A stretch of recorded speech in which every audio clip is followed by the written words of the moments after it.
Okay, it's 5:30, and we have a quorum present.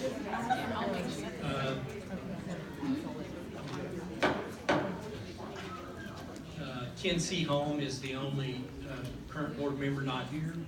The rest are here, so we do have a quorum.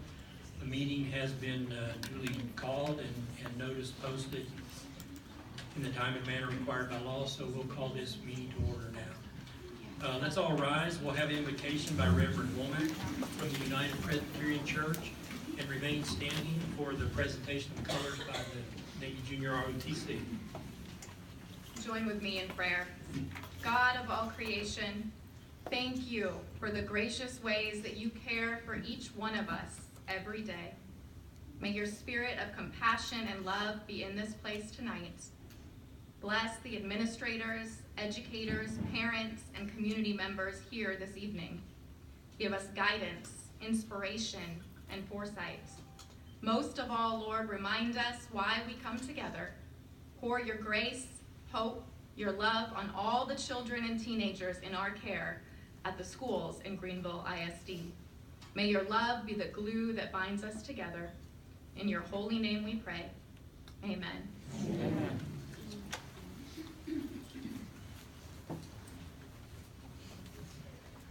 The Junior Navy ROTC is not here this evening, so we'll just recite the pledge.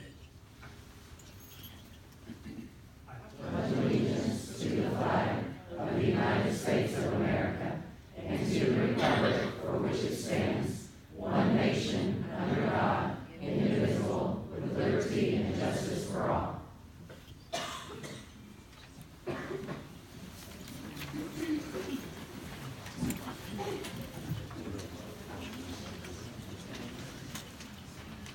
Okay, that brings us to the United Board recognitions. Ms. Williams. Thank you, President Kelso, Dr. Liggins, members of the board.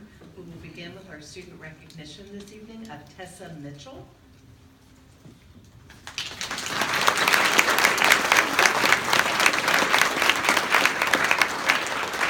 Tessa is a National Merit Commended student, and her principal Heath Jarvis is here, and also Janet Matkin, her counselor. Mr. Jarvis wants to say a couple of words about Tessa.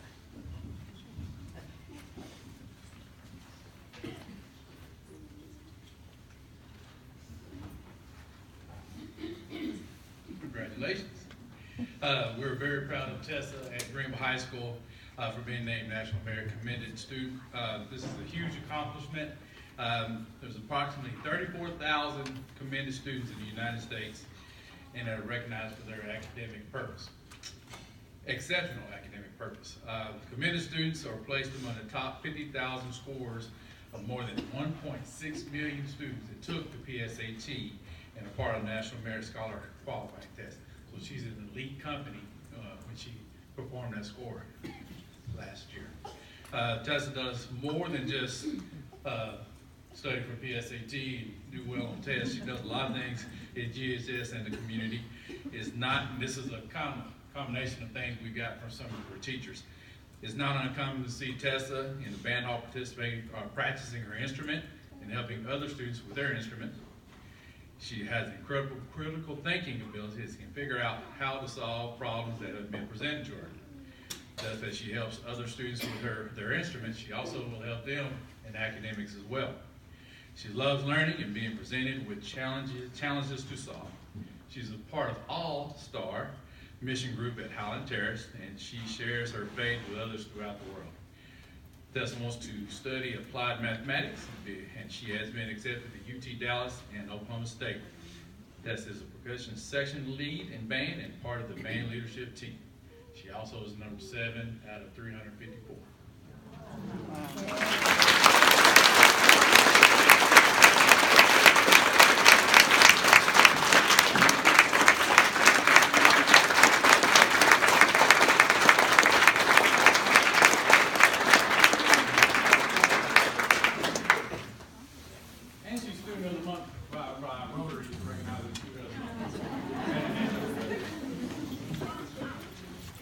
Would anyone else like to come up, family members, friends, and join Tessa for a picture?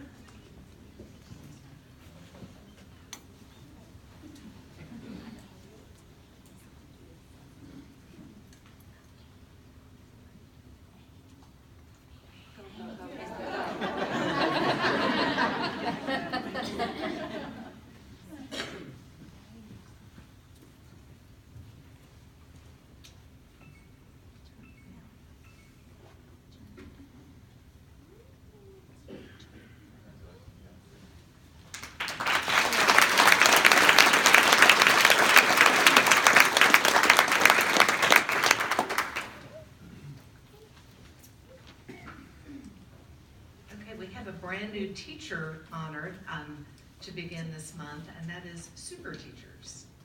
Would you like me to give a word about that? Yes, please do. Okay. All right. So a super teacher is a brand new honor for a teacher who does innovative things in the classroom. Super teachers are selected on each campus by their principal, and what they've been done is kind of caught doing something awesome in the classroom. So they're doing innovative teaching, and as principals observe that, then they honor their super teacher. I also want to say that Tab Bell is here, and he's our sponsor for super teachers. And you will know a super teacher because they have a t-shirt, they got to go to lunch with Dr. Liggins, and all of that has been generously underwritten by Purdue Brandon Attorneys at Law. So thank you, Mr. Mayor.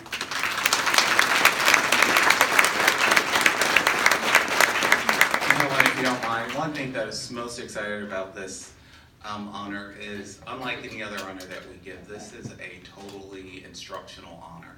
And so it's for teachers who their principals have gone into their classrooms and said, you're going above and beyond doing something that is so absolutely amazing to impact student learning that you are a super teacher. And so their t-shirts also, which is, it's actually a super t-shirt because it allows them for the next 9 weeks to wear jeans anytime they'd like to wear their shirt. So I did hear some of them have gone home and washed them every day. You know, but I really enjoyed it. We had lunch. We all spoke about the actual the lesson that they did and was observed by their principal, and they're a great group of teachers, and we're very glad to have them. So if they could come forward at this time, we appreciate it.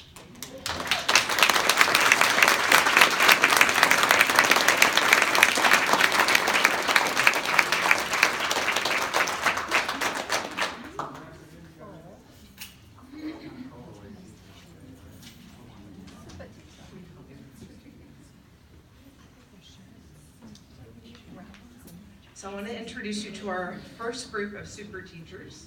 We have Emma Smith from LP Waters.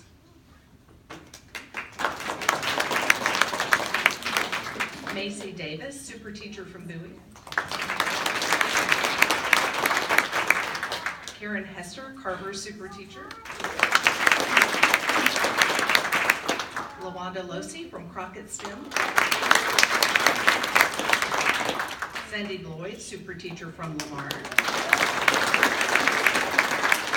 Kim Portford, Travis's super teacher.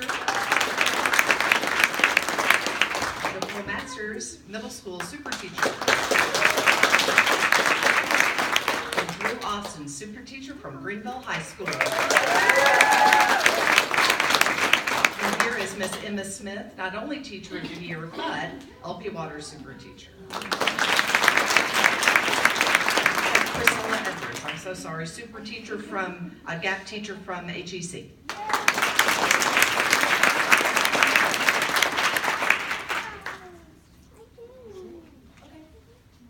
Principals, would you also join us up front? Thank you for selecting these great teachers, and please come on up. And Mr. Tab Bell, our generous underwriter, please join the group. Looking good.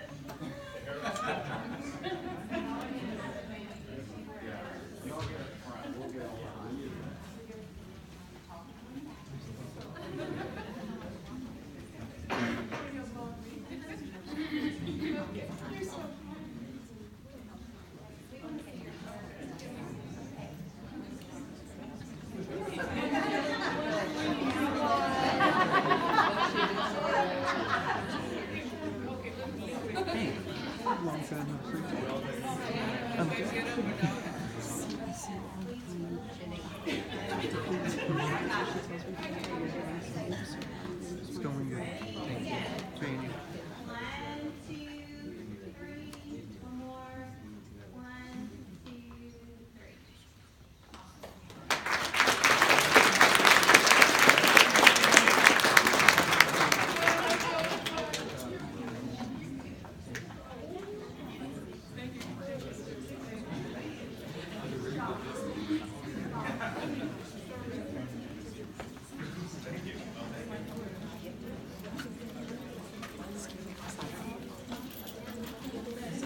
new honor. And they are chosen every 9 weeks for the grading period. So, our next award goes to our hero folk for November. I'll just show you the video right now.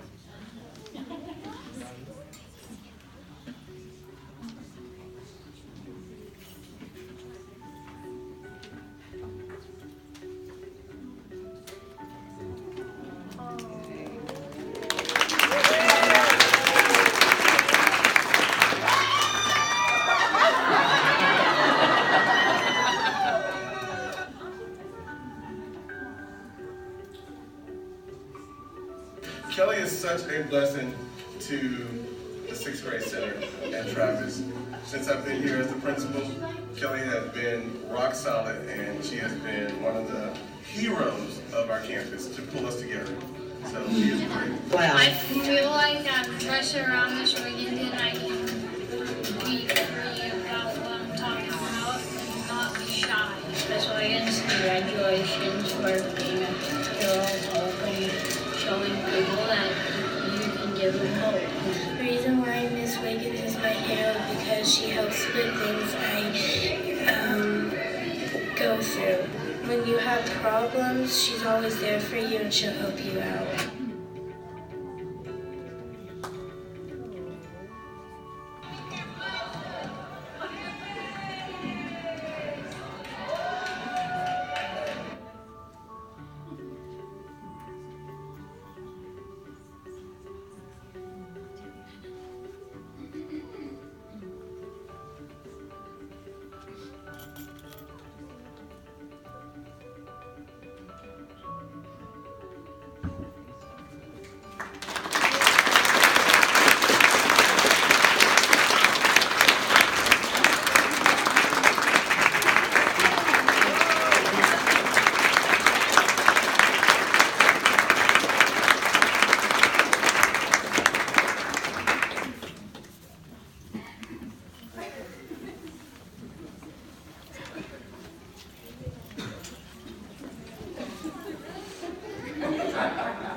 And joining us also is Monica Mendoza from Lone Star Credit Union. Maggie, I'm sorry. I have her name, Monica Mendoza. Maggie Mendoza from Lone Star Credit Union, $100 for Miss Wiggins, and also the beautiful flowers were from Atkinson's Florist. And if you notice people in costume during the presentation, Mr. Dawes doesn't always look like Harry Potter. It was.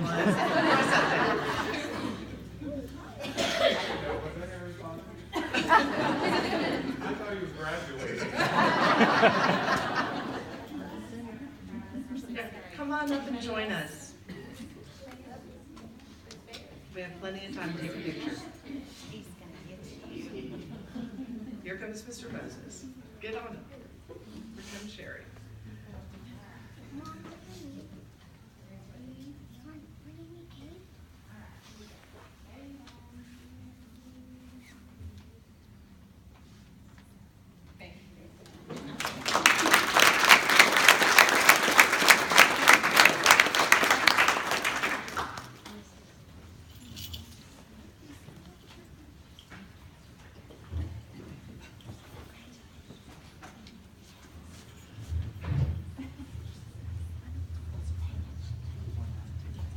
Also, the unique thing about the video, particularly special for this time, it's made by our 6th grade A students, so they are responsible for doing the production. So they got to do it for their own counselor. So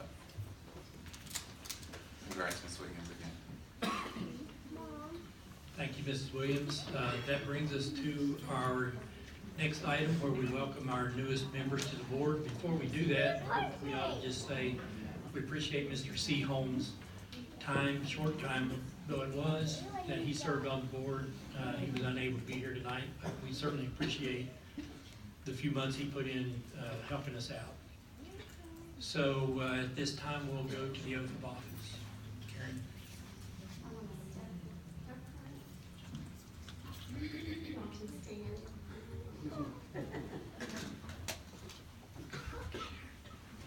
Just raise your right hand and repeat after me. In the name and by the authority of the state of Texas state your name. Okay. Do solemnly swear that I will faithfully execute the duties of the office and then school board trustee of the state of Texas, and will to the best of my ability preserve, protect, and defend the Constitution and laws of the United States and of this state, so help me God.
Thank you, Karen. Welcome aboard. Roger, Tish, good to have you. Okay, this is the time we have reserved to receive individuals wishing to address the board. I have no cards at this time, so if there's no one, we will move on to item 7. Dr. Dickens, your reports. Yes, sir, I will be brief. Want to say thank you. The voters approved the TREs, commonly known as the swap and drop. Teachers and staff received their 3% midpoint raises. So thank you to all of the voters who exercised that, and thank you to the board for your courageous leadership in calling that election. We're proud that we're able to give our teachers raises.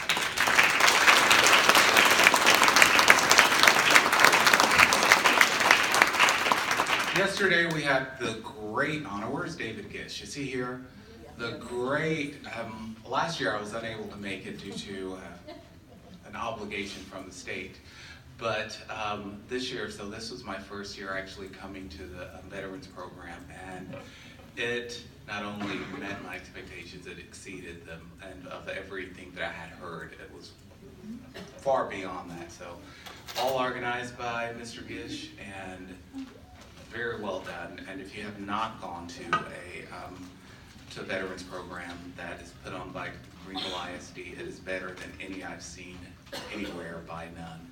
And I had veterans as far back as World War II, and as far as current military people working in Afghanistan, and where else are we, in Iraq right now? Okay, thank you. We did, our FFA are scheduled to compete tomorrow. There was area qualifiers, and they're scheduled to compete, so we want to wish them luck. They're having a great season. Our deaf education community had their annual Thanksgiving luncheon, and that was on November 5th.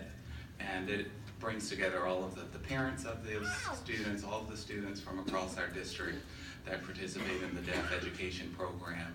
And it was sponsored by Walmart, Neighborhood Walmart, Super One Foods, and Baker's Rib. So wanted to acknowledge them. We have some extremely generous community members that really go out of their way to support our school system, and we're appreciative.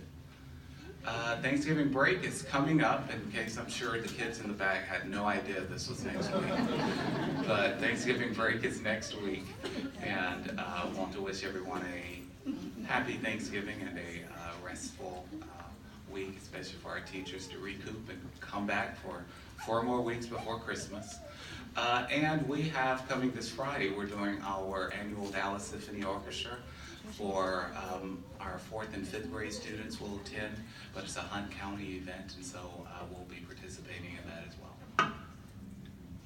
And our Pride campaign has begun. If you've not gotten your sign already to put in your yard, this is a Pride campaign. We, as part of a grant that was written for transformation of Greenville ISD to instill pride in our community and in our schools. This is part of that campaign, and so we have a yard sign. If you'd like a yard sign to put in your yard, pick one up. Do we have some left here? We have a few. We're waiting on new stakes. Okay. So, Well, don't pick them up tonight, but pick them up later. they may still be on all the campuses. Okay, so, but absolutely free, go grab one. We want to basically put them all over town to show how proud we are of our school district and what our teachers and students do each day. And that is all I have.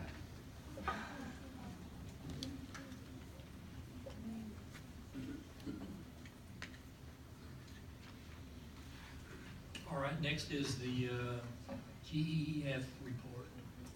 I don't fall.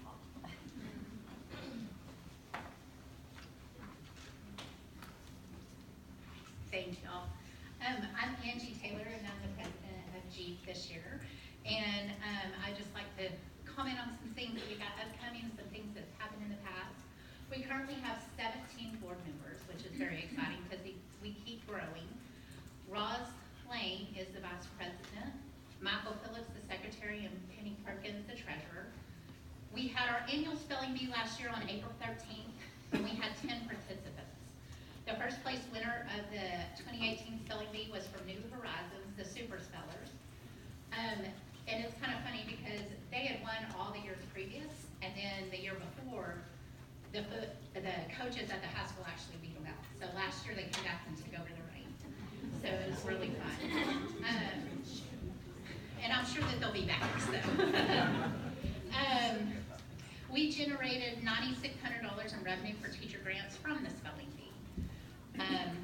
We were able to give out over $33,000 in GEF grants in April and May. And part of those grants, some of the exciting ones that we gave out was the middle school is actually doing a musical this spring. And so we were able to buy the rights to the musical as well as be able to pay for some other funding for the musical. We also, if you haven't seen, the bus drivers submitted a grant. And we were able to buy them the trailer that now has the big logo around it, has GEF on it as well. We did Needs for Speed at the high school and some of the computers that needed to go faster. What else? Oh, the Bowie Garden. We also did the Bowie Garden grant. So we're kind of excited about all those new grants. So, whenever we present the grants, it's always a lot of fun because we get the patrol going, and so we have the drum line and we have the flashes, and we're able to go to all the campuses during one day, which is very exciting for all the kids and teachers. We also sponsored the GISD New Teacher Breakfast, and we're able to give all the new teachers in the district $50 gift cards. We also helped and welcomed and greeted the GISD staff at their convocation. And at the convocation, we also presented the grant that was in the recognition of the teacher from middle school that's going to be the topography board or something about the weather, sorry. Which is really cool. We finished out the employee campaign, and we're able to give everybody that signed up this year got a new GEF t-shirt as well as a lanyard that holds your cell phone, which was kind of cool. October 13th, we had our first annual ever Glow Dance, And so the revenue generated from that is actually gonna go help give teachers school supplies in January. And so we're excited. What we're also gonna do Step the Bus coming up for teacher supplies as well to help replenish those so that teachers aren't out of pocket.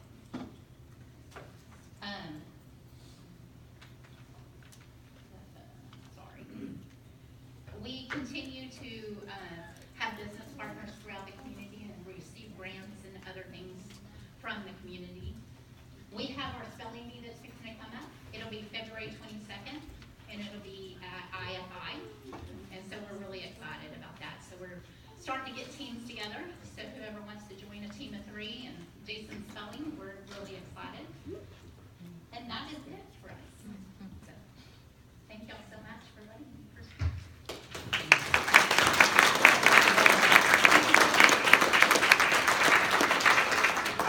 I've attended that spelling bee and I would be too embarrassed to join. There's some of those words, not only did I not know how to spell, I didn't know what they meant, or when they started spelling them, I was like, is that English?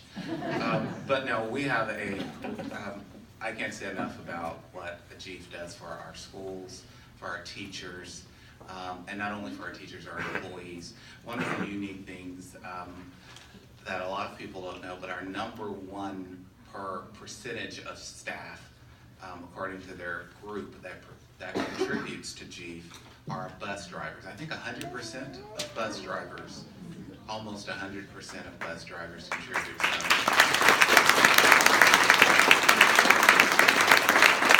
But GIF does amazing work, and thank you all for what you do. It makes a huge difference in the lives of our kids and teachers. Thanks.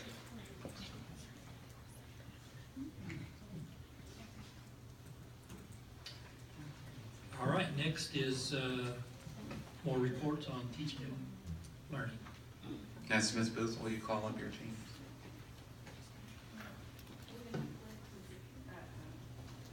No, it's going in this order. Okay, so Casey Chaney, come on up. Casey Chaney is the chancellor of the early college high school, and she's got the kids here tonight that would like to tell you all the things that are in the high school and the early college high school.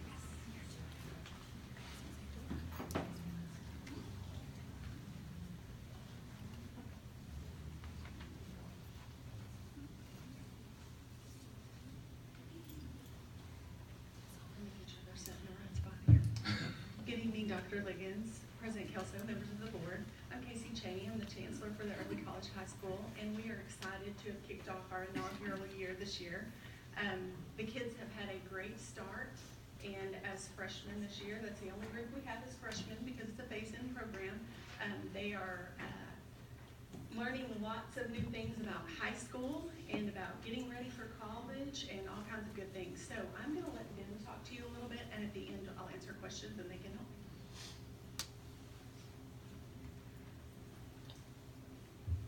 I'm gonna keep this like right here. I'm really loud, so if I get loud, I'm really sorry. Hey guys, my name is Lizzie. I am the class president of Greenville Early College High School. Okay, so before we start, can anybody guess what these numbers represent? Yeah, there's a lot of numbers, so you know. Okay, so we have 9 months, 12 days, 15 hours, and approximately 39 minutes and 6 seconds until our very first college class. Okay, so a commonly asked question is, what is Greenville Early College High School? So Early College High School is a grant-funded program funded by the Texas Education Agency that saves up to $25,000 to $75,000 per student. We earn our high school degree and our associate's degree, and we earn 60 transferable hours to any college we decide to go to after college, or after high school, sorry. Right now we're taking pre-AP classes, and next year we'll start taking dual credit, and we'll have our very first college class. And by junior year, we'll only be taking college classes. We won't have any regular high school classes. So the students are selected through an open application process, and then they are interviewed and selected by the Greenville Early College High School Selection Committee. Thank you for listening to me ramble. I'm kind of nervous.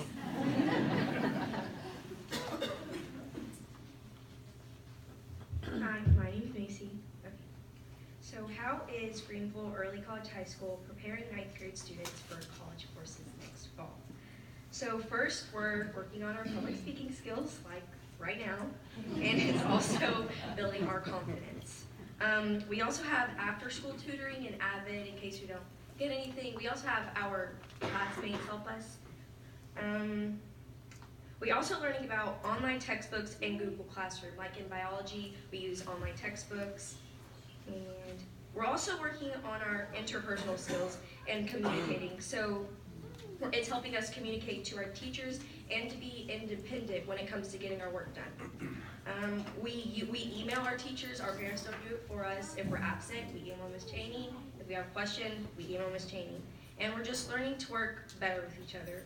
And also, all the responsibilities we have are teaching us the value of hard work and how far it's going to get us in the future. Thank you. Hi, I'm Trey. Sorry, sad to check. I'm not that and I'm here to talk about what Avid is.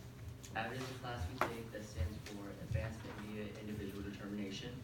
It's a class that prepares us it focuses on college career readiness, and we do this, it's taught by Cheryl Dennis, well, known by the teachers as Cheryl Dennis, so that's Miss Dennis. That's what respectful there. Well, it focuses on college career readiness, and a lot of the stuff we do, basically mostly organization. We do this through taking focused note-taking notes. It's also known as Cornell notes. And on the left, we have a section for main ideas and questions. On the right, we have a section for actual notes, and on the bottom, summary. This is very important. Very. And then we also have notebooks, mostly in biology, which is like one of the hardest classes I've ever taken. And then this also helps build our confidence, like now. Don't have much, but we do various activities throughout the class. We walk around. It's a very active class. It's kind of unique compared to every other class where we just sit down on our material. And it's like very socializing. We walk around. It also teaches us about college awareness. We have many banners with colleges all around the classroom. And we also take we visit one college every semester to help us learn our opportunities for college. Thank you.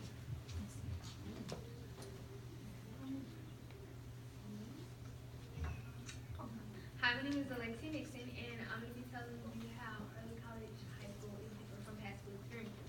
First of all, we all have all of our classes together in our classes that are only GECHS students. We go to, through the hallways, we see other students, and at lunch we see other students, but they're strictly GECHS students in our classes. That provides our teachers with a better student-teacher bond because they have less students to deal with and communicate. Our assignments are unique and they help us to be more creative. And in our class we have a lot of group work, so we are able to build off of each other and learn. Thank you.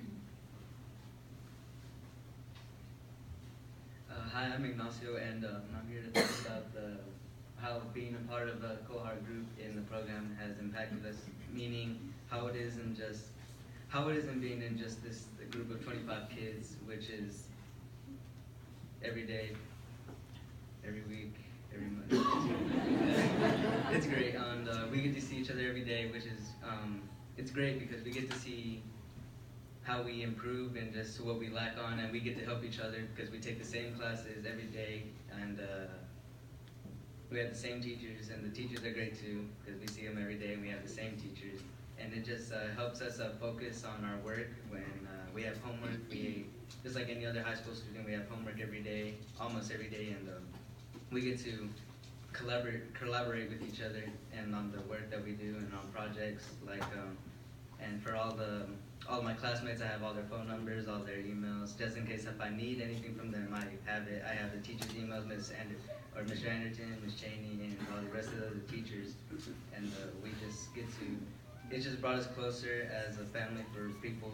This is for people that gotten to talk to ever, and I don't think I ever would have if I wasn't put in this class, and I'm thankful that I was. So, thank you. Hi, my name is Diana, and I'm here to talk about what opportunities are the students having that are unique to this program. We have partnership with local businesses like Innovation First, which we will be seeing them soon. They provide mentoring, work-based learning, and they provide internship opportunities too. We also get one college visit per semester. This semester, December 4th, we will actually be traveling to A&M Commerce to visit the college. And we also get guest speakers. Well, just 2 weeks ago, we received a guest speaker, the vice president of A&M Commerce. He came to our class to talk to us about how great that college is and just really good opportunities that there is for there. And we will also be receiving engineers that come speak to us soon in the future. And yes, early college high school is just, we do things that not everybody else gets to do, and we're grateful for that. Thank you.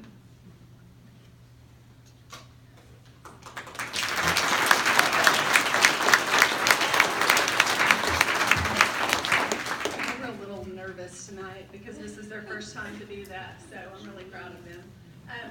First of all, I want to say that the main focus for us this year is to prepare them for college classes. They take their first class, as they said, next fall. And so getting them ready, teaching that organization, teaching them how to take notes, teaching them to email their professors, or for me, like for example, they said that they have to call me or text me or email me or something and let me know that they are not going to be at school that day. It's very important that they do that so that they learn to get that preparation for college. The other thing is that we are working on building the community in the group because we do want them to know how to learn together once they get to college classes, because that's an integral part. Studies show that kids who work collaboratively in college are up to 50% more successful than students who don't. So that collaboration is very important, teaching them to ask each other questions. Hey, explain this to me, I don't understand, things like that. Very important for them. The second thing is teachers, and we have some of our teachers are here. Would you guys like to come up real quick? Well, even if you don't, come on. I'm going to introduce our teachers because we do have some unique teachers in this program. So this is Cheryl Dennis, and Cheryl is one of our district mentor teachers, but she is also teaching our AVID class this year. And as the kids mentioned, the AVID class is a unique class for them. It's their college and career readiness class, but also is teaching them a lot about that community building. Justin Anderson, he is the biology teacher, the hardest class Trey's ever taken at school. He is pushing their limits, and it is good for them. Adrienne Emerson, she is our district, and I didn't say Justin is also one of our mentor teachers for the district. Adrienne Emerson is our robotics director for the district, and she also teaches the engineering class for the kids. The kids will have an engineering class every single year in this program, and so this is their first year to do that. And I will say the engineering class has been challenging for them. It's a different kind of thinking. They're learning about the engineering process, which is new to them. They're learning about having a growth mindset. Y'all know that's my thing. And how very many times in the real world, you have to do things over and over again before you get it right. You know, one of our examples is Formula 409. They didn't get it right until the 409th time, and I talked to them about how do you think they were feeling on try 405, right? So learning a little bit about that. And Jenny Martin, and Jenny is our instructional strategist for GISD for 6 through 12 ELA, or 7 through 12, 6 through 12.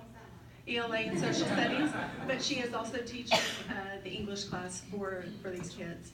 Cheryl Brown is our Spanish teacher, and Jenna Sickles is their PE teacher as well. So we have a great group of teachers this year.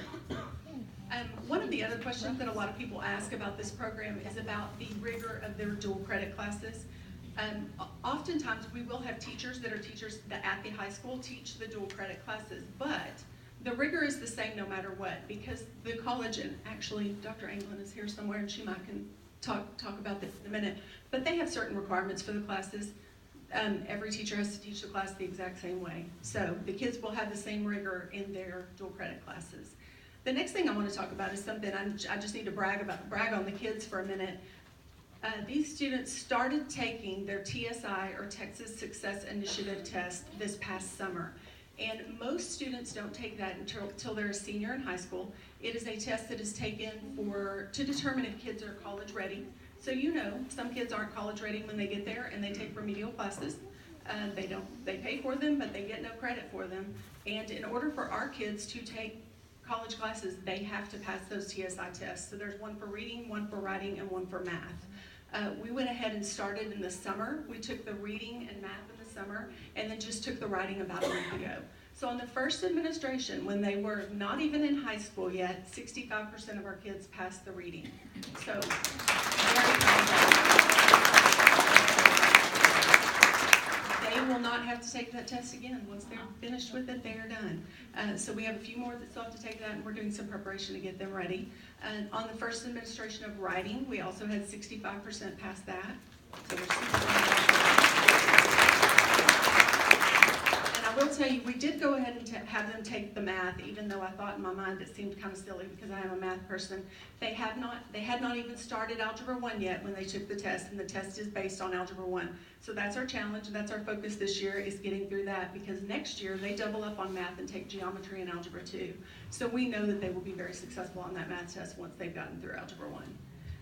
The other thing is, I want to just mention our partners, and I know I mentioned this the first time I talked to you guys, but our major partners are Innovation First, and I don't think John was able to be here tonight, but Innovation First is supporting us, like they said, work-based learning and different opportunities. In fact, we're going to go see them in a few weeks, and what they are going to do for us that day is the kids are going to go through the building and basically go through the motions of what happens at IFI from conception to the final product, and even people calling with problems that they might have after they buy a product or whatever. So the kids are going to see what that process looks like from beginning to end, production and everything all the way through. So they're going to walk them through step by step through the building to see that. So we're super excited about that for them to get to go. Our other partner is Paris Junior College. They're our higher learning partner for this program.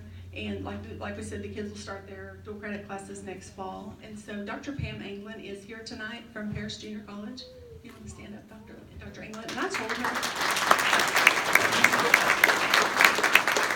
I'm just going to let her say a couple of things real quickly.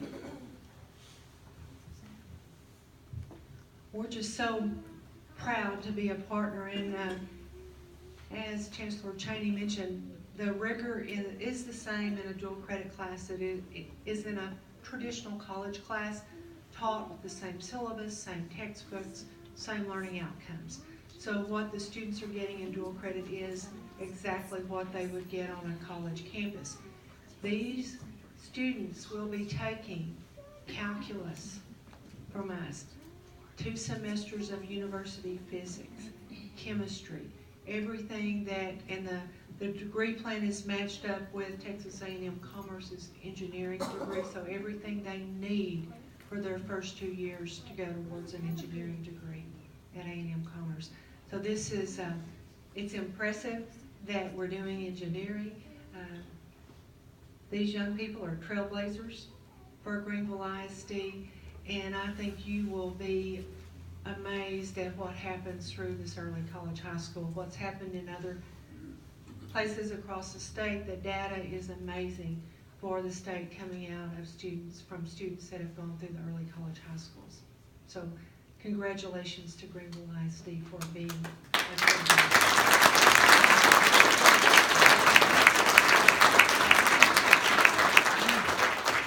That is all, but thank you very much for your support. We appreciate you. Let me say one thing first. First of all, guys, you are so impressive. You're doing a great job. Thank you.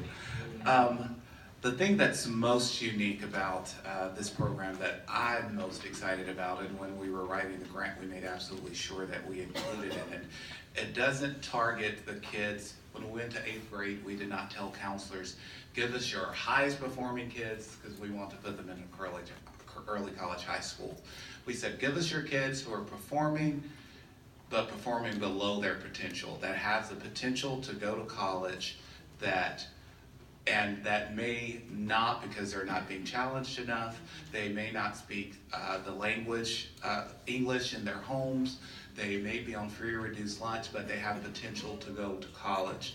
And we had an overwhelming interest in the program, and these young ladies and gentlemen were the finalists chosen, and they are the inaugural class, and they will have another set of 8th graders coming after them next year that they get to mentor and bring them up. But I couldn't be more proud and really excited for you guys, so thank you. You did an excellent job this evening.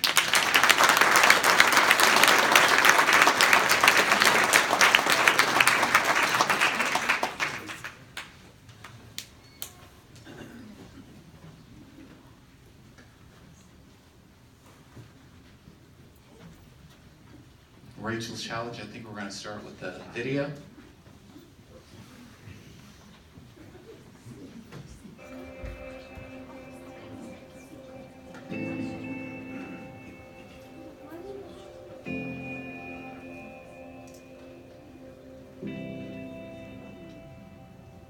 The things that kids are going through in America today, in school and in life, is so much more difficult than the things I went through even 15 to 20 years ago. I don't remember school shootings. I don't remember suicides. Teenage bullying and teasing is an epidemic in this country, and the death rate is climbing. Well, there have been high-profile cases in every corner of the country.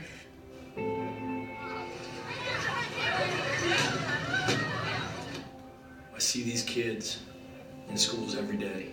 So many of them are from broken homes with divorce. So many of them are from homes where they go home and see drug abuse. They see alcoholism. And for them, their lives are filled with hate and anger and fear. I really wanted to kill myself because I was so miserable.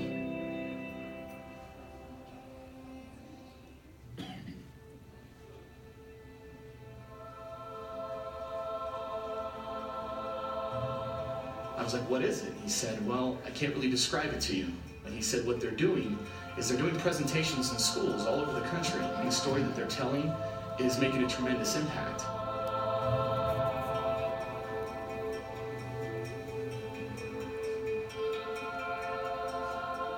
I had heard so many things about it from people across the country about how this program was solving so many problems in our schools. Our administrative team came back and just said, we've got to have this program.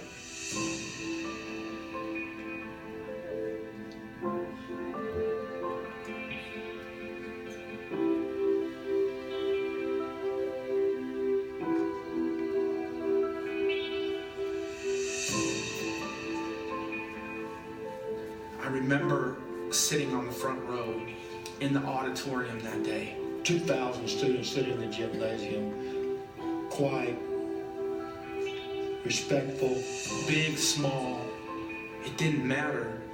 The reaction was the same. Some of the toughest guys I know were impacted by Rachel's challenge in a very positive way. You know, you could feel it that, you know, like, man, this was, you know, pretty much hitting everybody on the butt. Everything around me changed. It changed the way I live my everyday life, the way I look at little things. Those students used to have issues with each other. Now they're high-fiving each other. Things are changing. You see kids who put walls up, and that comes down, and you get to see the real person. And I think that was really important for all the kids to see. And they start looking around and they start seeing other kids, really seeing them for the first time and understanding that they're just like me. I'm not alone in this world. And I mean kids that on the day we showed up, they were thinking about pulling the plug. They were done.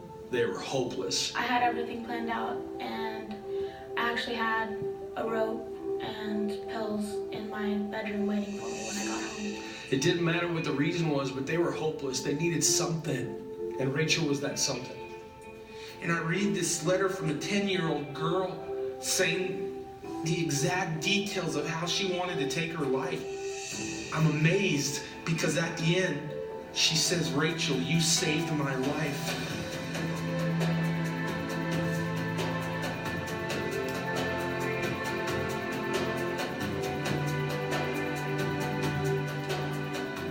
And so many adults I meet, they'll say our kids today, they're lost. You know, they don't have respect. They need to have more rules. And they keep telling kids what they can't do. I see kids that are dying To have someone say, here's what you can do. Here's how you can make a difference in the world. Here's your value. You can't ostracize people. It's not like we're not going on a witch hunt for bullies. This whole issue is not about ending bullying. Because if you end bullying, that's not enough. It doesn't help that kid who's walking around the hallways with no friends, who's thinking about taking their life. The problem is these kids feeling accepted, wanted, loved, appreciated. Kids today are dying to know they're not alone. They're dying to know that they matter and that they're cared about. It's about having compassion that they have a story, and having other students realize that when they see this person as a bully, that that's just one layer to them, that this isn't something that defines them at all. Since Rachel's challenge arrived, you can feel, you can see, you can taste the difference. We found that there's been a decrease in the number of bullying taking place in the school as a result of Rachel's challenge. And Rachel's story was that huge thing for them that made the difference, that helped them turn the tide. They went from hopeless to hopeful that not only their life would mean something, but that they can make a difference in someone else's life. That's the magic of Rachel's story.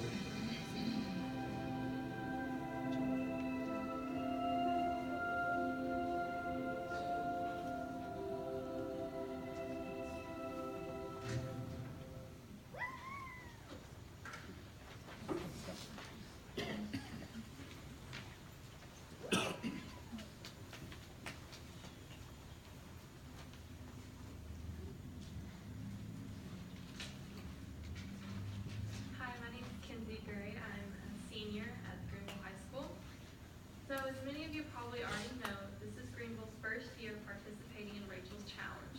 There are so many students from the middle school and high school that are excited to improve our school and community. The goal of Friends of Rachel's Club and the schools is to create a friendlier, safer student body. We're striving to bring students from different grades, backgrounds, and social groups closer by spreading kindness and compassion. We believe in the same philosophy of Rachel, which is that one small act of goodwill can start a chain reaction. The 4 Club at GHS is working to spread Rachel's message throughout the community as well. We're just getting started and have no intention of slowing down. As students, we see every day why this school needs a 4 Club. We see those kids who have a little more trouble getting up and coming to school because of the way things are at home or at school. We know we can do better, and we will do better because we owe it to ourselves. And as first-year members or founders of our 4 Club, we will have an impact on the school, and it will be for the better. We'll start a chain reaction. Thank you.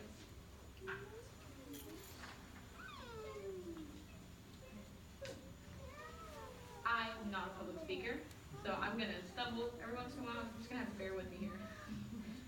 So, my name is Maria Demas, and I'm a sophomore at GHS. About a month ago, all of our GHS students were ushered into the gym for presentations. We sat there listening to a man who was taking us through a little slideshow, and when he closed the assembly, I was genuinely amazed.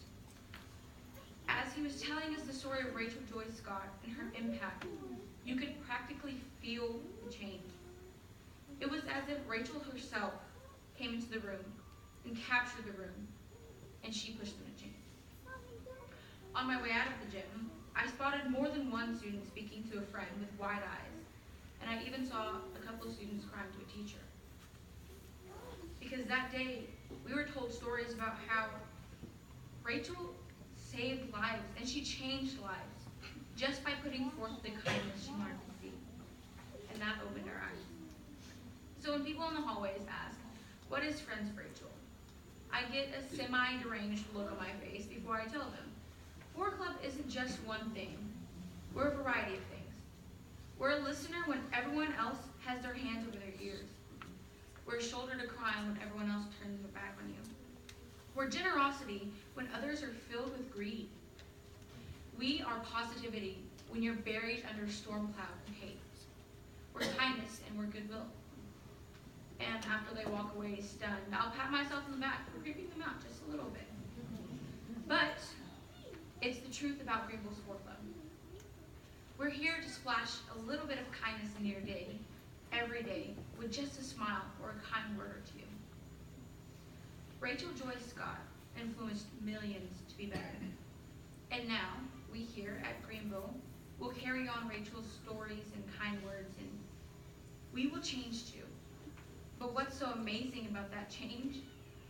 Well, you see, I know that we will not only change our hearts and actions. No. We, as a 4 Club nationwide, we will change the world.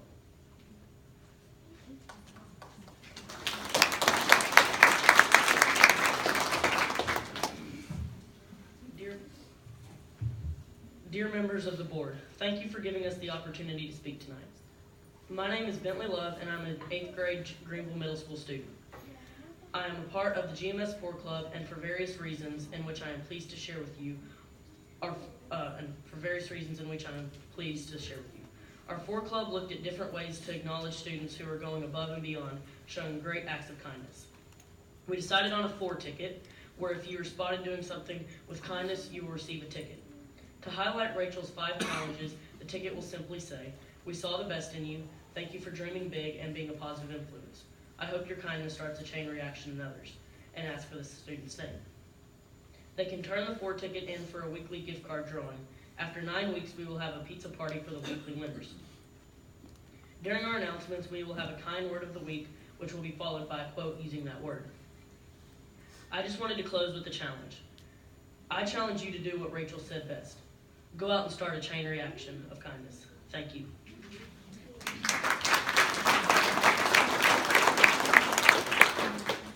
Hi, I'm Maddie Coyle, and I'm also from Greenville Middle School. I've been a part of starting our GMS Instagram, GMS_4_club. The focus will be to post random acts of kindness and spotlight students and teachers around campus with positive pride. The idea of looking for the best in others is why I am excited about helping others to feel accepted for who they are. I will also close with a quote from Rachel Scott. "Don't let your character change colors with your environment. Find out who you are and let it stay true to its color." Thank you.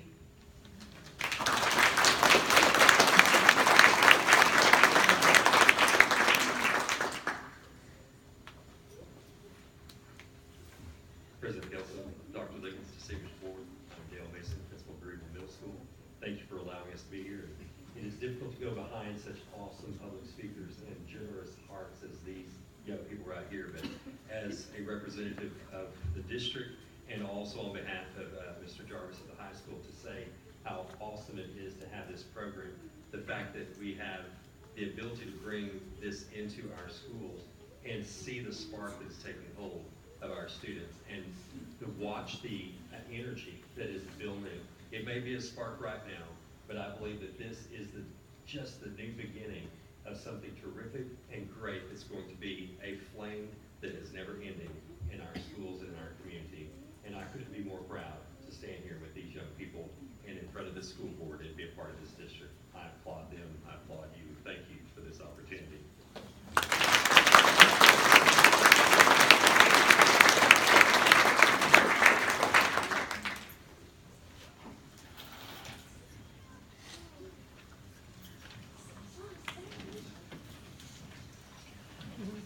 Does anyone have any questions for either the Rachel Challenge or the Early College High School?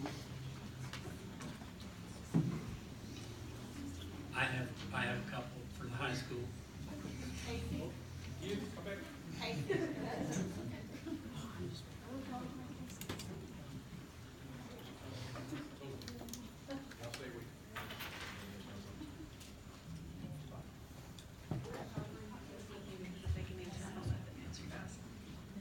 Did anyone have questions?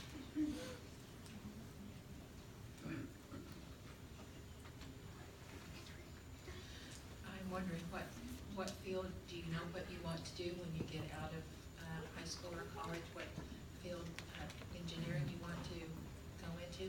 And also what do you have time to be involved in extracurricular activities? So we can do pretty much anything everyone else can do. Like electives was a big thing when we were all enrolling because because, you know, I love theater. I know everybody else loves athletics, not me, but everybody else. And we're all really distraught because we didn't think we would be able to do them. But we're able to do everything as long as it's before or after school. And Ms. Cheney does a great job of trying to organize, like, if we didn't want to do PE, we were given the opportunity to do outdoor adventures. And I've been speaking with the coach for drill team about maybe moving her drill team to 6th period so we could do that as well. And as long as it's after school or during academic advisory, we can do it. We're more than welcome to do it. So, yeah. And as for field, like, I'm not going to be an engineer. Maybe. I don't know. I've got to think about it now. I probably would have never thought about it had it not been for Miss Emerson. But of course it sparks my interest now. I've always wanted to go into the medical field, but, you know, after taking the program, my options have just expanded tremendously. So, yeah. I'm just going to add on to what she said. The ACE program also does a really great job of helping us do whatever we want after school, because we don't get the electives that we want, but after school they provide art, and also they provide culinary arts for those students who want to attend and wanted to do that elective, which I know a lot of them got into it, but then we got into the college, which we love. We do love it, but yes, the ACE program does a very great job of that too.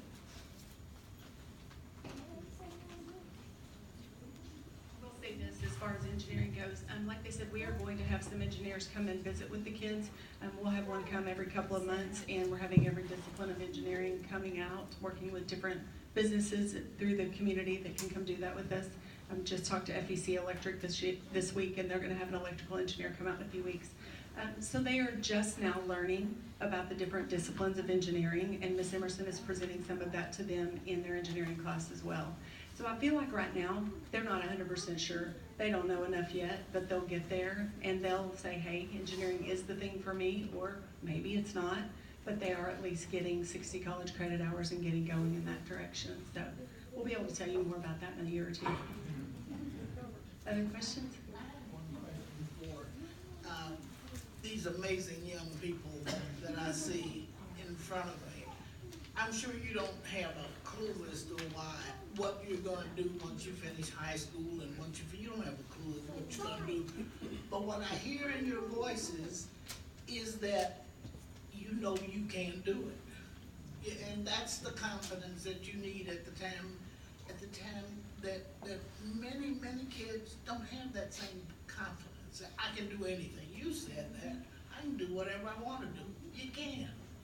And I think this is an excellent program that teaches some basic human abilities to some very, very amazing young people. Well, thank you for that. And I will say this, if you ever walk into Cheryl Dennis's class during her AVID class, you might get to hear her talking about that, because I've walked in so many times and she is talking to them about how the sky's the limit and they can do anything they want to do. They set their mind to it, they work hard, and they'll achieve that. So. And can I say to all of you, don't ever worry about being nervous when you step up to speak. That is a good reaction. If you ever walk up to a mic and you're not afraid, you're in trouble, okay? I can tell you that from experience. I pastor a church and I get up every Sunday and I'm nervous when I get up, okay? I sung gospel for 35 years, and every time I put a mic in my hand, I was nervous. But don't be afraid to be nervous. That's a natural reaction. But once you open your mouth, it all changes. Okay? So that's okay. I have a question. How many students are selected? So we have 25 in the program this year. We can select up to 30. It just kind of depends on applicants and, you know, whether or not we feel like they're going to be a good fit for the program, things like that. We try to give every student that we possibly can an opportunity. We had a couple more that moved out of district, so we would have started with 27 or 28 this year, but we ended up with 25. What's your criteria for selecting? You know, there's not really a specific criteria other than, as Dr. Liggins mentioned, we want kids that have potential, that you know, can do, obviously any child can do anything they want to do, but these kids are going to be taking college classes while they're in high school, so They come to us and we mold those things, make sure that they know how to study and do all those things to get them ready for those classes. But really, there's not a specific criteria. The grant does specifically say, though, the grant from TEA, that we cannot choose them based on, their past discipline history, their past attendance history. We can't discriminate based on any of that. So we just take any child that applies and we look at their application and do the interview process and go from there.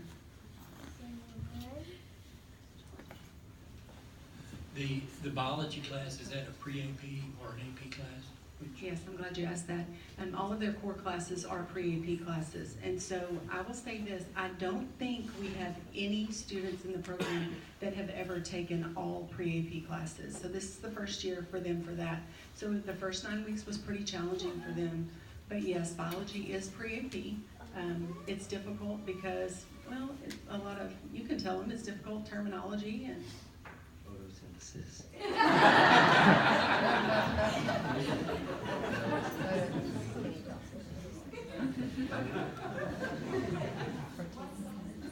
Well, biology is just challenging in general.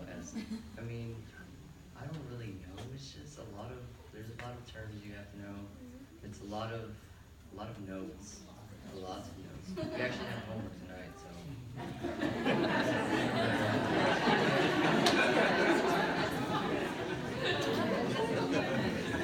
I will say this about biology, and I know the challenges that they've talked to me about are that, you learn all these concepts and all this huge terminology, and then you have to actually take all that information and apply it to a situation. And that's the hard part, being able to assimilate all of that, put it together, apply it, and actually make something of a problem, So I think that's where they're being challenged, but I can already tell that they've made huge progress this year.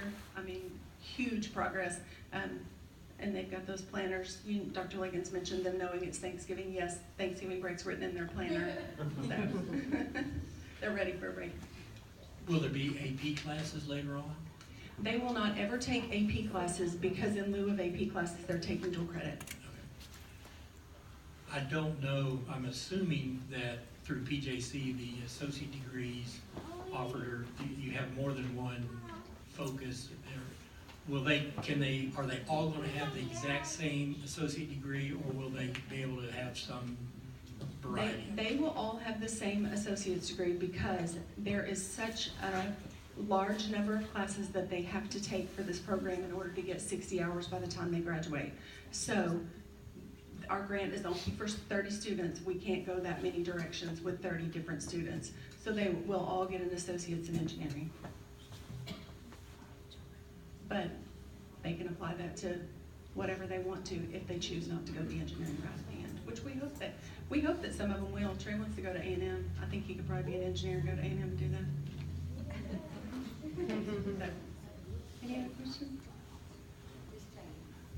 Yes, ma'am. We are the only high school in Texas that we have a need, obviously, for aerospace in our area, obviously. And so they actually mentioned to me at one of our grant meetings that we are the only school that has that aerospace need, and they're really watching us because of that and watching what we're doing with our program and are impressed with our partnership with IFI so far and what we're doing there. So, yeah. Thank you very much. Thank you very much.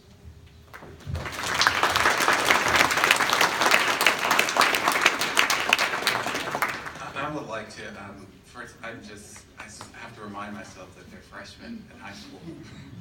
But I would like to just thank the board for your having a vision big enough to allow me and my team to provide programs of this sort to our kids and to our community. I'm highly impressed with those students, and to see that, we'll have another group coming in next year, then the following year, and if they're half as impressive as those young women and women, it would be a great thing. And to have a program like Rachel's Challenge in our district now to impact the culture overall is just, so thank you for your leadership and vision and allowing us to do that.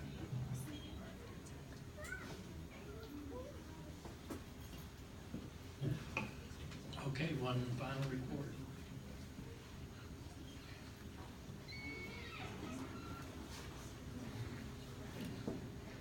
first I want to, in class, Mr. Brown left, so I was going to first thank him for saying it's okay to be nervous. So I like those words. And I'm going to echo Dr. Ligon's words of appreciation. Both of the programs that you just saw were funded by grants that we were able to get for Greenville ISD. And so we're really, really excited that you're allowing us to think big, and we really, really appreciate that. So the first two presentations were under teaching and learning. You're going to see a few pictures of that. But tonight, teaching and learning is ensuring that we're keeping the strategic plan alive. We feel like that we put together, last year, the board gave us a strategic plan that said this is the direction through the leadership of Dr. Liggins to make sure that the strategic plan is adhered to and rolled out. So we spent the year looking at the resources, the goals, the objectives, what we have in place already, and what we needed to build. So we kind of had last year as a planning year and this year as a deployment year. The one thing that I want to start out with is all the great things that happened last year and continuing into this year from teaching and learning. So I'm just going to show you a few pictures and then we'll go from there.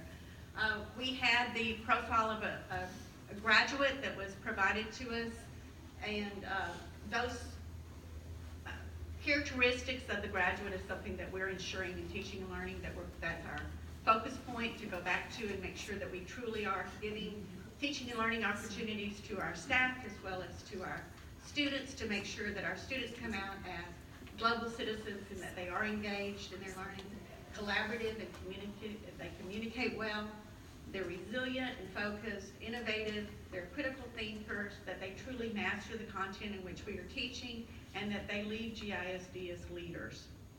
And I think you saw some of that tonight. So we have the program Growing Up Bilingual. I talked to a parent today, and she is so excited about the Spanish that her daughter is coming into the class, into the home speaking, and kind of teaching mom the words as well. So it's, again, an innovative program that you allowed us to do at Bowie for kindergarten, and we'll be rolling out first grade applications in February. We continued the, pardon? Kindergarten. Did I say first grade? Oh, those kindergartners that are there now will be moving up to first, and we will recruit another set of kindergarten students. Thank you. So we're continuing the cooperative learning process in all grade levels. We believe that students, we don't go into the workplace and work in silo, unless maybe you're an accountant, maybe, you know.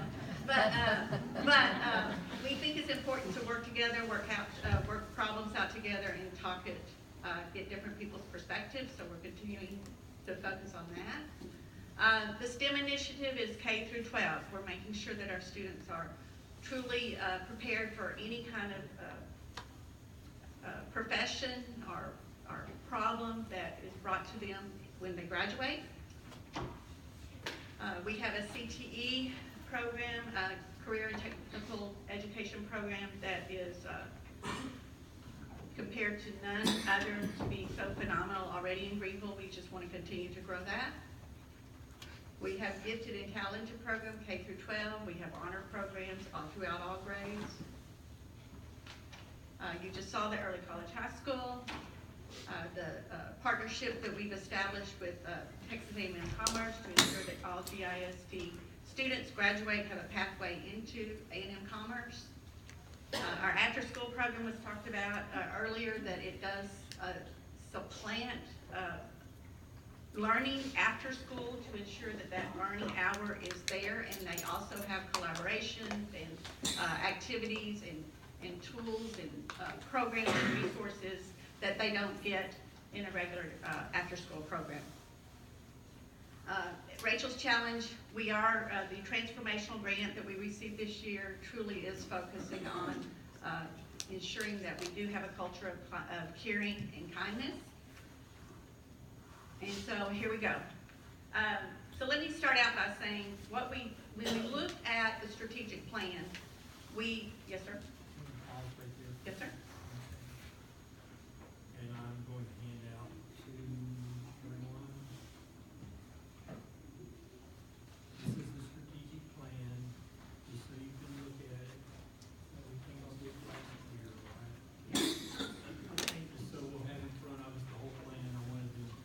Okay, perfect. So, and what Dr. Butcher was just pointing out, I laid a T-chart of current, what proposed ideas for the strategic plan and the original plan. And I'm gonna mention to you the things that we modified in the plan. We felt like that the goals did not have a measurable verb in it, but we focused on keeping the noun or the true content of the objectives. So this is a fluid document. It is our recommendation. If there's anything on the old plan in the right-hand column that you want us to move over to the left-hand column and put it in this plan, we want you to, it's your direction that we're seeking tonight. So it is a fluid document. We just want to present what we would like to propose a little bit of a shift, just because we now know the programs, we know the strengths of the district, we know where we are in teaching and learning, we know what our data looks like, and we know where we're going. I'll go ahead and say this, you will see that we added 2 additional goals. Number 4 was for technology in the classroom, and number 5 was CTE and military awareness. So both of those 2 things we are asking to be added to the strategic plan. And so I'm going to go through our first one, as you can read in your packet, but is to raise the growth and performance expectation of students and staff to increase the level of which we all are performing. So that's closing the gap. And we feel like if we raise the growth and performance, then we will have a measurement there. Increase attendance and participation in academic programs and extracurricular activities in all sub-hubs that is representative of the demographics of Greenville ISD. So that's in every program, every class, every after-school program, every extracurriculum. We want to make sure that all kids have the opportunity. We also want to look at ensuring that our funds are in line with each campus, across campus to campus, campus to district, and make sure that there's equity there. That was in your original plan as well. Support Greenville ISD students who are economically or educationally disadvantaged. Offer professional development opportunities that help to integrate technology resources into the district curriculum to improve the college and career readiness, and increase GISD students' achievement in college, career, and military readiness indicators. So what we've done, we put together the committee. Some people were on the committee before. We tried to keep the committee members on each of the committees, but if the committee member was not able to make it, then we added other people onto the committee. So let me introduce you to my team leaders. Rachel Driggers is the Director of Research and Assessment and Accountability. Thank you.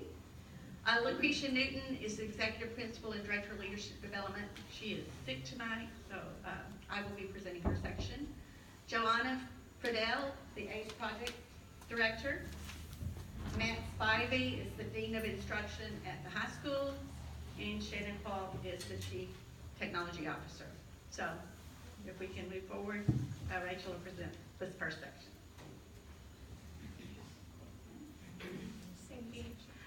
Good evening, President Kelso, Dr. Liggins, and board. I'm here to talk about strategic plan goal number 1.1. I would like to take a moment and recognize my committee members if they're still here. If you're here tonight, guys, want to call your name, if you'll stand up, please. Jacqueline Falk, she's a teacher at Lamar Elementary School.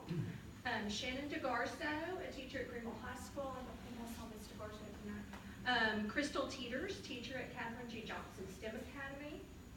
Cheryl Dennis, mentor teacher and added instructor at our early college high school. Holly Lane, pre-K-8 ELA instructional strategist. Heath Jarvis, principal at Greenville High School. And myself. So I am the Director of Research Assessment and Accountability. Our goal number 1.1, we did tweak and are proposing to tweak the language just slightly so that we have a more measurable focus, is to raise growth and performance expectations of staff and students to increase the level at which all are performing. What you're going to notice is that we have what we're going to call the objective year 1. So what we're looking at is this would be sort of implementation year 1. And we're going to, our objective is to increase the student growth measure from 58% to 70%. So when you look at the percentage of our students that are growing according to the state accountability system right now, for last year's data, we were sitting at about 58% of our students. So what we would like to do is move that to 70%. As you can see, that is above the state percentage. We don't want to just be at the state average. We would like to beat the state average. And that's going to be based around our STAR testing at grades 4 through high school EOC. But we also wanted to focus, and as a team we decided it was important to look not just at grade 4 through high school, that's measurable under STAR, but we want to look to see how we can measure our pre-K students through our third grade students as well. And so we have some end of year reading screener data that was available to us. And so we looked at where we are, and then we put a projected goal of where we'd like to be at the end of the school year. We also want to focus in on writing, because writing is an important component of each child's abilities as they move through our system. So we're also looking at end of year screening information to move it from 44% to 60% of our students meeting the grade level or district passing standard. Then we are kind of skipping year 2, year 3, year 4, and we're going out and saying this is where we would like to be at year 5. And the reason you're not going to see any information about years 2, 3, and 4 is because this is a live document, as Ms. Booth said. And so what we want to do is we want to bring the team back together at the end of the year to look at all of our data to see where did we fall within our goal. Because we set a goal that we thought would be realistic and attainable, yet it's really stretching our teachers and our students as they move throughout this school year. So we want to look to see, because we could far surpass the goal, and if so, then the goal 5 years out may need to be increased, or we may not have gotten quite there, and so we may need to come back and make some tweaks to see what we need to do as we move forward into years 2, 3, and 4. So at year 5, we would like to see that our student growth measure on our STAR testing is at 85%, that we increase our student performance on end of year reading screeners from so that we have 85% of students, and note it is 85% or greater of our students reading at or beyond grade level at pre-K through 3, and then increasing our writing screener performance to 85% meeting the grade level and district passing standards. Our team really had some conversations around what our focus needed to be on, because what we're really, our goal is to increase the performance of teachers and students. And I think you're going to see here that we've got a lot of strategies, and these strategies are really going to be measured using student-generated data. We know that if our teachers are growing, if we're providing the right professional development for our teachers, getting them the content and providing them with those resources that they need for their classrooms, then as our teachers are growing, our students' growth will come up as well. So that's why we're basing it off of the measurable data from our student data. Our first strategy is that we want to focus around our lesson planning. We want to be sure that we are writing very in-depth, very well-developed lesson plans, because that is the beginning of that learning process for our students. We want to implement guided reading and guided math with fidelity. So we began training on guided reading and guided math this past school year at the elementary level, and we want to see that those being provided with a level of fidelity across all the grade levels. We're also then going to be sort of rolling out or beginning to continue that training as we move up through the grade levels, so that these students, as they become accustomed, will also have that service moving up. We're looking at implementing writing across all content every day that really is focused writing. So not writing just for the sake of putting words on paper, but really focusing in on the writing, and it's not just about the words on the paper, but it's the organization of the words on the paper. So it's really more focused, all grade levels, all content, and we want to provide staff with support. So we want to provide detailed quality professional development based around what our data says our needs are. In addition to that, we have new teachers, whether they're first-year teachers or whether they're new to the district, that we want to provide an even greater level of support in, because We've got lots of teachers that have been here, and when we're pushing out a new program, those teachers and everybody's getting that training. But there's a lot of new teachers. This may be their first year, and they need that extra. How do we do this program that's been in the district forever because I don't know it? Or how do I write a detailed lesson plan? I went to college and they said we could do this, but now here I am. It is the real world, and how do I really do that? So we have our mentor teachers that are assisting with us. The measures that we're going to be looking at is just about every data source that we have. We're looking at all types of STAR results. We're looking at 9-week summative assessment results. We're looking at BOI, MOI, EOI, so beginning of year, middle of year, end of year screener that we are giving. We're also looking at teacher documentation for guided reading and guided math. We're looking at professional development attendance. So we're offering a lot of professional development. Who's attending that professional development? Is it the right group that needs to be attending? Is it targeted? We're looking also at teacher retention data. If we have a group of brand new teachers, we're looking at, are we retaining those teachers? Are we retaining the teachers that have been here for a long term? Are we providing the adequate support that we need for those? And now I will turn it over to Mrs. Booth. Since Lucretia's not here. Thank you. Okay, so, Lakeisha put together a committee, and I'd like to introduce them as well if they're here, please stand up. Carlos Gutierrez is our Director of Bilingual and Youth Health Services. Kelly Walker. Tanya Payne. Courtney Baker. Deborah Gossett, thank you. So, the goal, this was a hard one for us to decide how to measure. So, we thought that if we could increase attendance and participation, we have a baseline of the attendance, we have a baseline of the class registrar, we have participation in academics programs and extracurricular. It also helps and make sure that all of our programs are representative of our ISD demographics. So that's our goal. Same thing as Ms. Rigger said, we focused on our rollout plan for this year, what we're going to focus on, what we're going to measure, what we're going to report at the end of the year. So we want to make sure that we improve teacher knowledge of diverse student needs. So making sure that we're recognizing what the student wants and make sure that we have that available.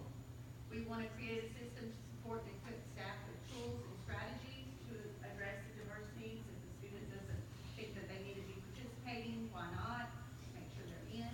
And then we will conduct that equity analysis of the district programs, comparing the population with the campuses and making sure that we have a good representation across the board in all programs.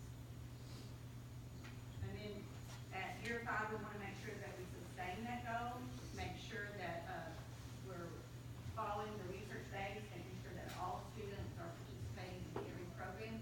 But also, we want to acknowledge we may not be offering the programs that all students want. So we want to make sure that we're looking at the programs that the students are interested in and develop a plan to ensure by the end of 5 years that we have those programs in place to get students to come into the programs that they're not coming into right now. So we're doing some of this already, but just to make sure that we're all focusing on the strategy, we're making sure that we provide teachers with individual student profile sheets so we know where the students are, what they're doing, what their strengths are. There's lots of surveys that students can take, or all of us can take, to say what our interests are, so making sure that happens. To make sure that we create and maintain student portfolios, to make sure that that goes from campus to campus, from grade to grade. Develop a needs assessment to identify how well the district understands and embraces diversity. Create and implement district-wide professional learning plan. Publicize culturally diverse activities. Expand and update our library, our resources for all students, and then promote the awareness of cultural significance through important dates and people. So again, much like Ms. Grigger's, we will use all of our data points from our student database, our response to intervention, our 504, our walkthroughs, our student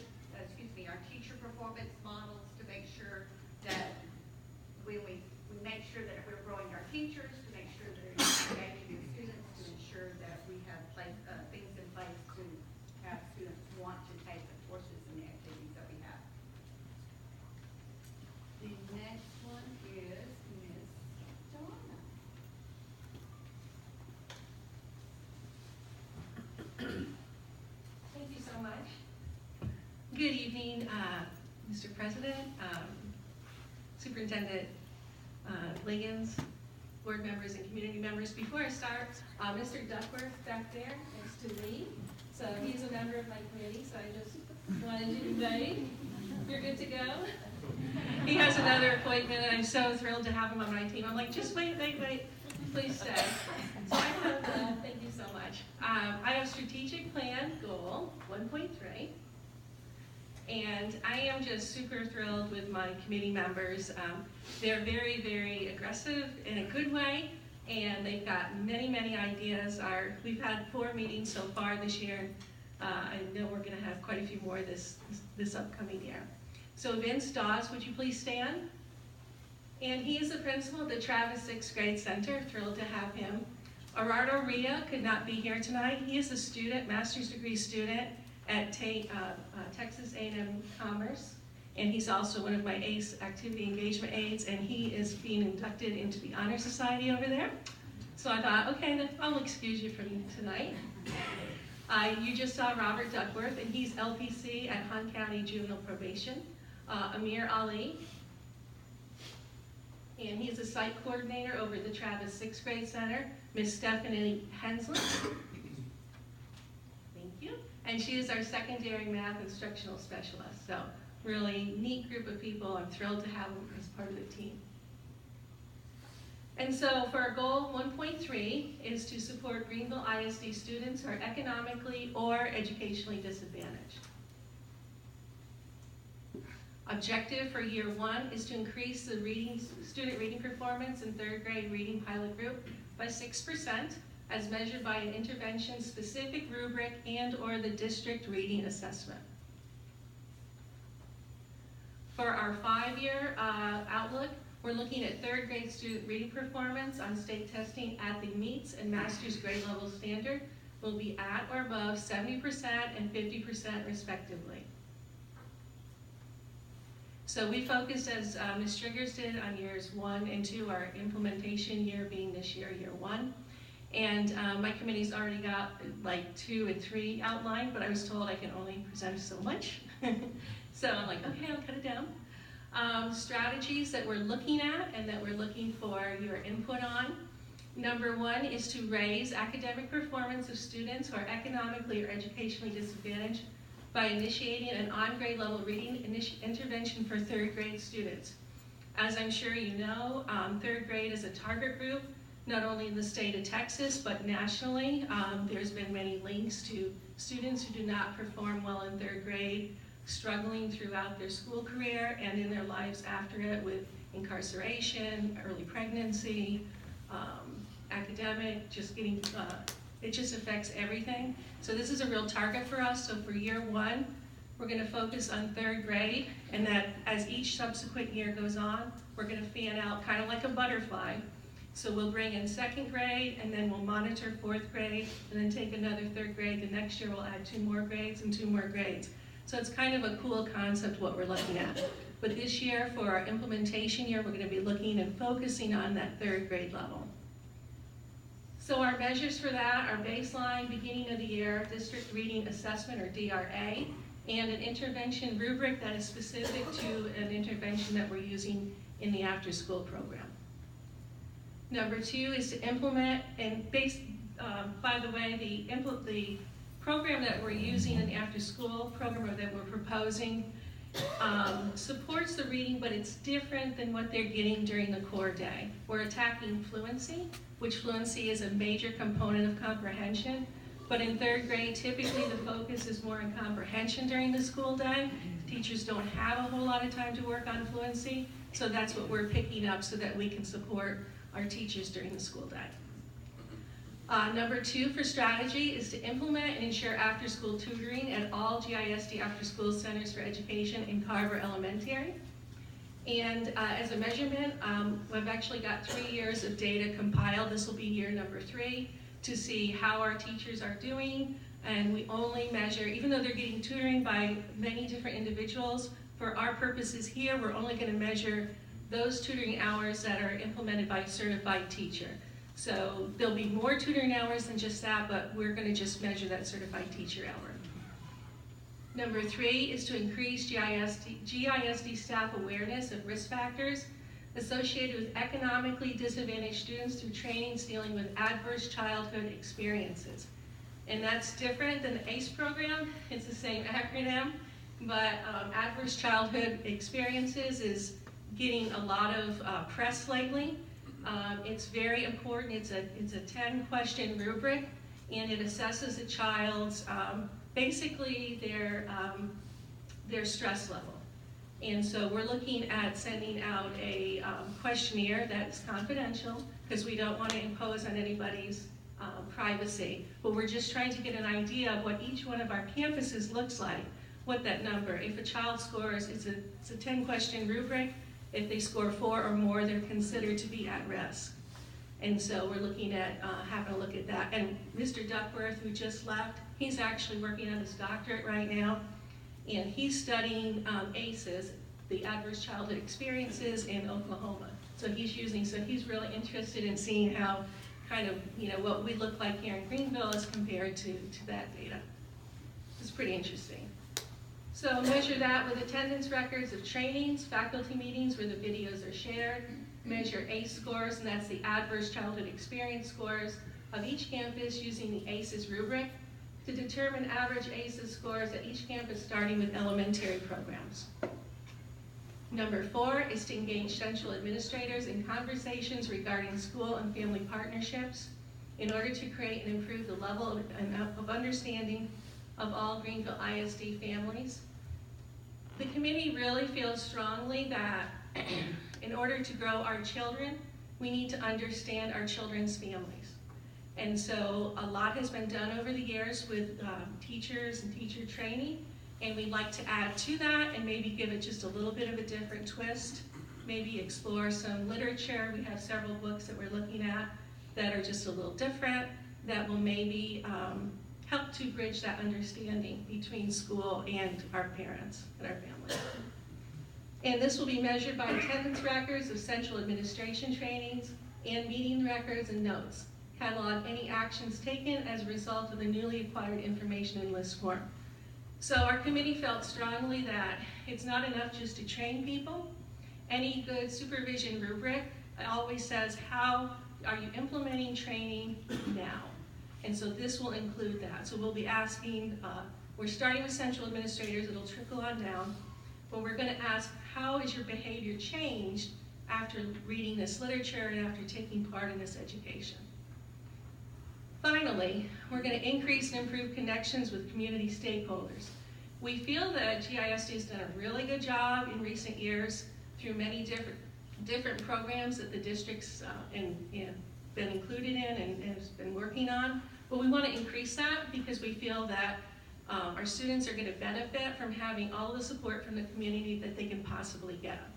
We are going to measure this by looking at all the MOUs and partnerships between GISD and community partners. One way we can do this is by looking at the state database and also reviewing minutes from the district parent liaison, which we now have. And that's 1.3.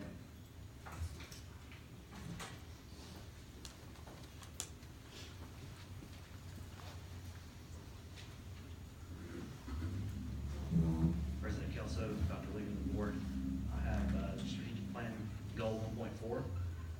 1.4 is an addition to the strategic plan, and so I'll be presenting that this evening. My committee members, if you would stand, I want to call your name. Casey Chaney, Chancellor of the Early College High School. Casey Schellinger, Technology Integration Specialist. Rebecca Jacobson, Continuing Education Coordinator. David Stone, IT Project Manager, and then myself. Really trying to hone in on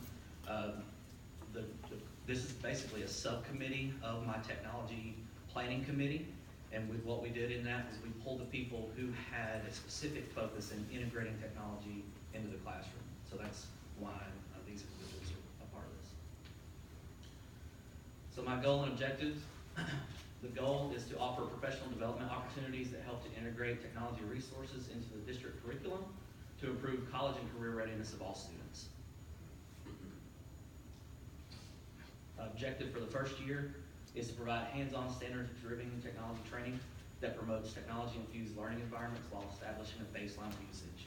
What we really want to do this first year of this specific goal is to go and look at what technology is being used in the classrooms, what software is being used, how it's being used, as well as the information that some others have spoken about is who's attending trainings, what do those trainings look like, what trainings work best in our district so that we can cater to our teacher population and find out what meets their needs as far as learning styles. Objective year 5 is to provide hands-on standard-driven training that increases technology-infused learning by 50%. So once we get that baseline, we want to be able to then increase by 50% by year 5.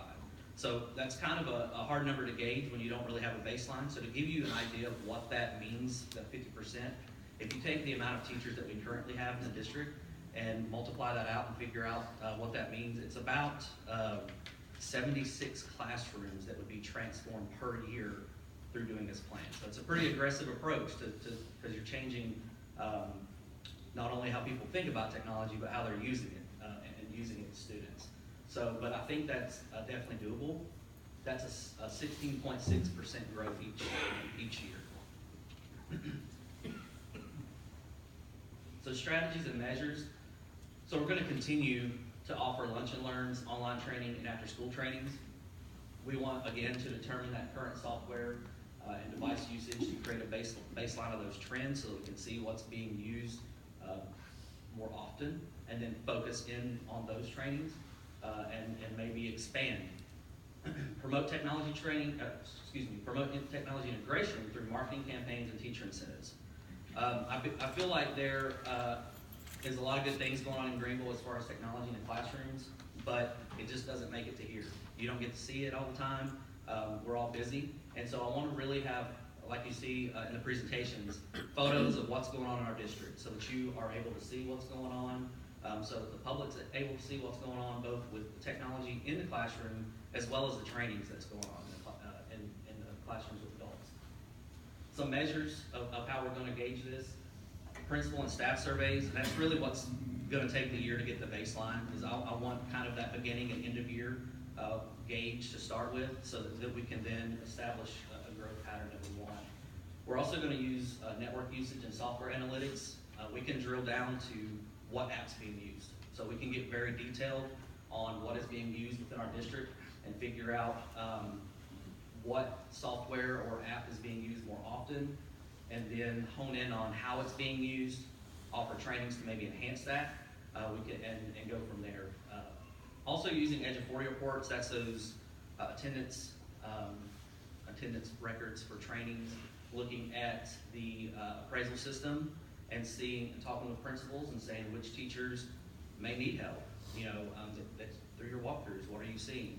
And then getting our specialists in there to help them either model and provide additional trainings for those that need it. In regards to the marketing campaigns and teacher incentives, something that we're working on is a teacher badging system. We want to incentivize trainings for teachers, and so with that, we will have a system that allows teachers to earn badges for the way that they integrate into the classroom. So, for example, if they attend a training on Google Classroom, we would expect that hopefully they would use that. And what we would like to do with that badging system is work it in such a way that the students actually nominate the teacher for that particular badge. Because that's what that is showing us, is that the students are taking ownership of what's happening in that classroom, and it's validating the teacher in what they're doing. So it's kind of a different approach to do that. The teacher incentives, as part of that, is that they will have checkpoints in which they progress through the badging system, and that will, during those times, they will earn different prizes and rewards. Hopefully we can get donated, and so that's kind of what we're looking at in being able to incentivize that for our staff.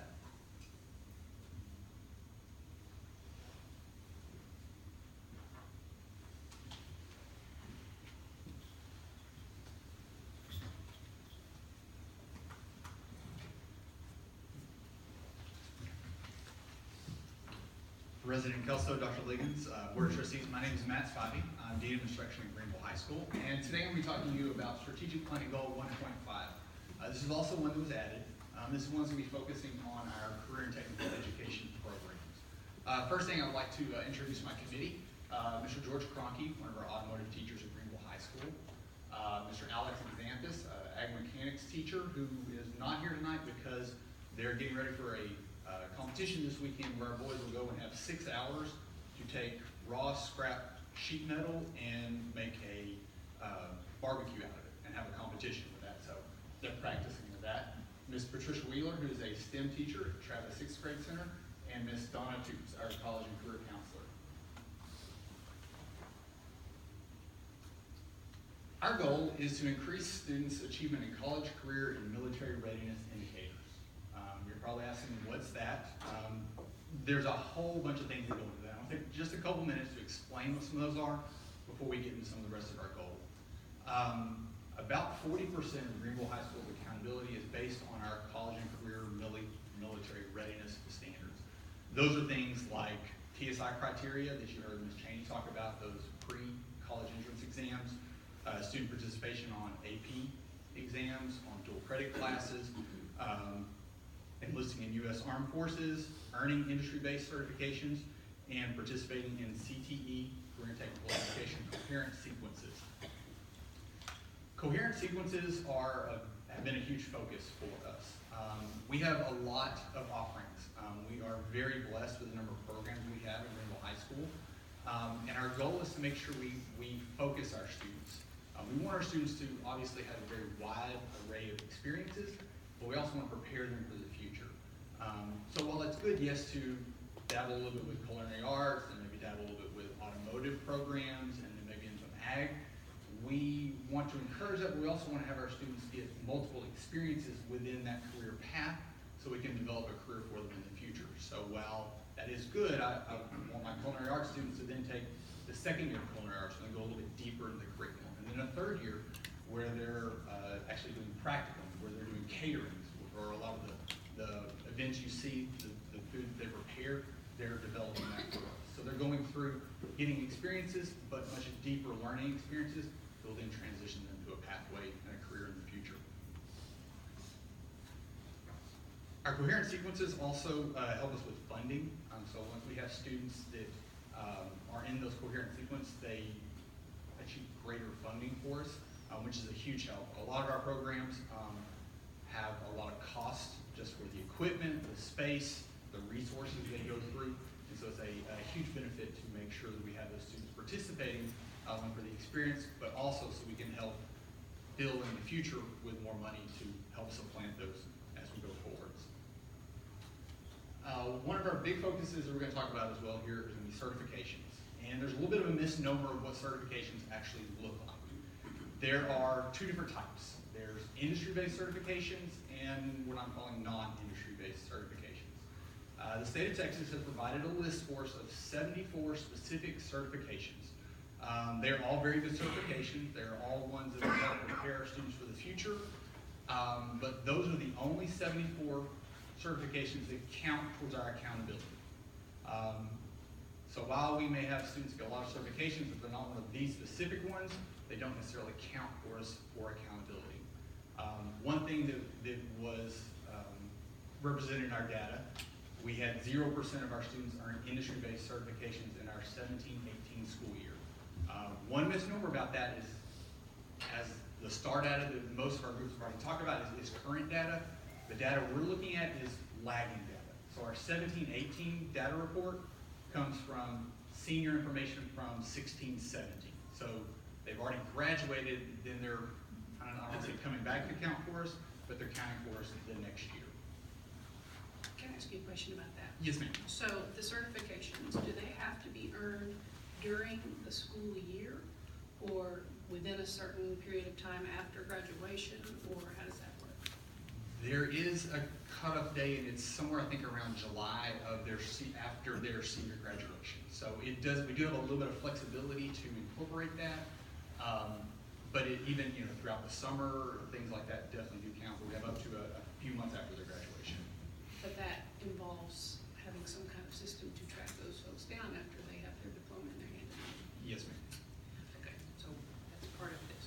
Yes, that's one thing we're looking at, and we've been doing, and I think across the state, that's been a new thing for us. And different groups have talked about different ways to try to keep track of that, whether that be through career counselors like we have, like Ms. Toop, that's, even if she wasn't here, I would praise her anyway, the phenomenal job she does, not only of helping our kids jobs, applications, internships, but keeping track with them afterwards as well. And so just an accountability piece of us following up with those students after they have or have not done those. So Matt, we offer courses that are non-certification, that is non-state. Why would we do that? While all of these certifications count for accountability, all these certifications we have for do help kids.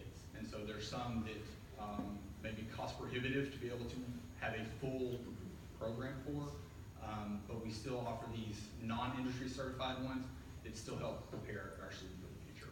And some of them actually are industry recognized, they're just not on that list that the state says are acceptable. So for example, food prep for our kids in culinary arts. In order to do anything in culinary arts, that's one of the first certifications you have to get. That's an industry recognized certification, but it's not on the list for the state. So, but for order for them to get up to the, I don't know, the higher ones that may be on the list, but they have to have food prep before they can even get the ones that the state has that is good. So there's certain ones that. So it's Pre-rec like, with yeah, them. that's what I was gonna say, so it's like pre-stuff, so Yes. it's not really, okay. Cause I was wondering, why would we offer something that doesn't? It's very fall into similar, yeah. our- It's, our I mean, it's accountability. just like, the state only looks at certain things that we do. It's just like, you know, we have choir and athletics and all that. The state doesn't look at that, but we know that's part of a well-rounded education for kids. Okay. And some other examples to add with that, things like CPR certification don't count for that, but can help us get jobs. Forklift certification, we're going through a series of Valvoline, I don't want to say sponsored, they're not sponsoring us, but certifications through Valvoline for oil change, for personal relationships within the workplace, interviewing skills, and things like that. Do we have a list of all the things that we offer? I mean, is there a list? Where do I find the list that says these are all the things that we offer through CTE? Not to be a spoiler, but currently we do not. One of our goals is to try to put together a list like that, a baseline information of all those different options and things we are offering that aren't necessarily on that A through Yeah, because if I'm a student and I don't know what the list is, then I don't know really what I may want to take or may not want to take. I know there are certain things that are offered, but at what point can I look at this and say? And each year, definitely that's one of the goals they put on there. Each year, the list would potentially change. It goes according to the qualifications of the instructor or the teacher.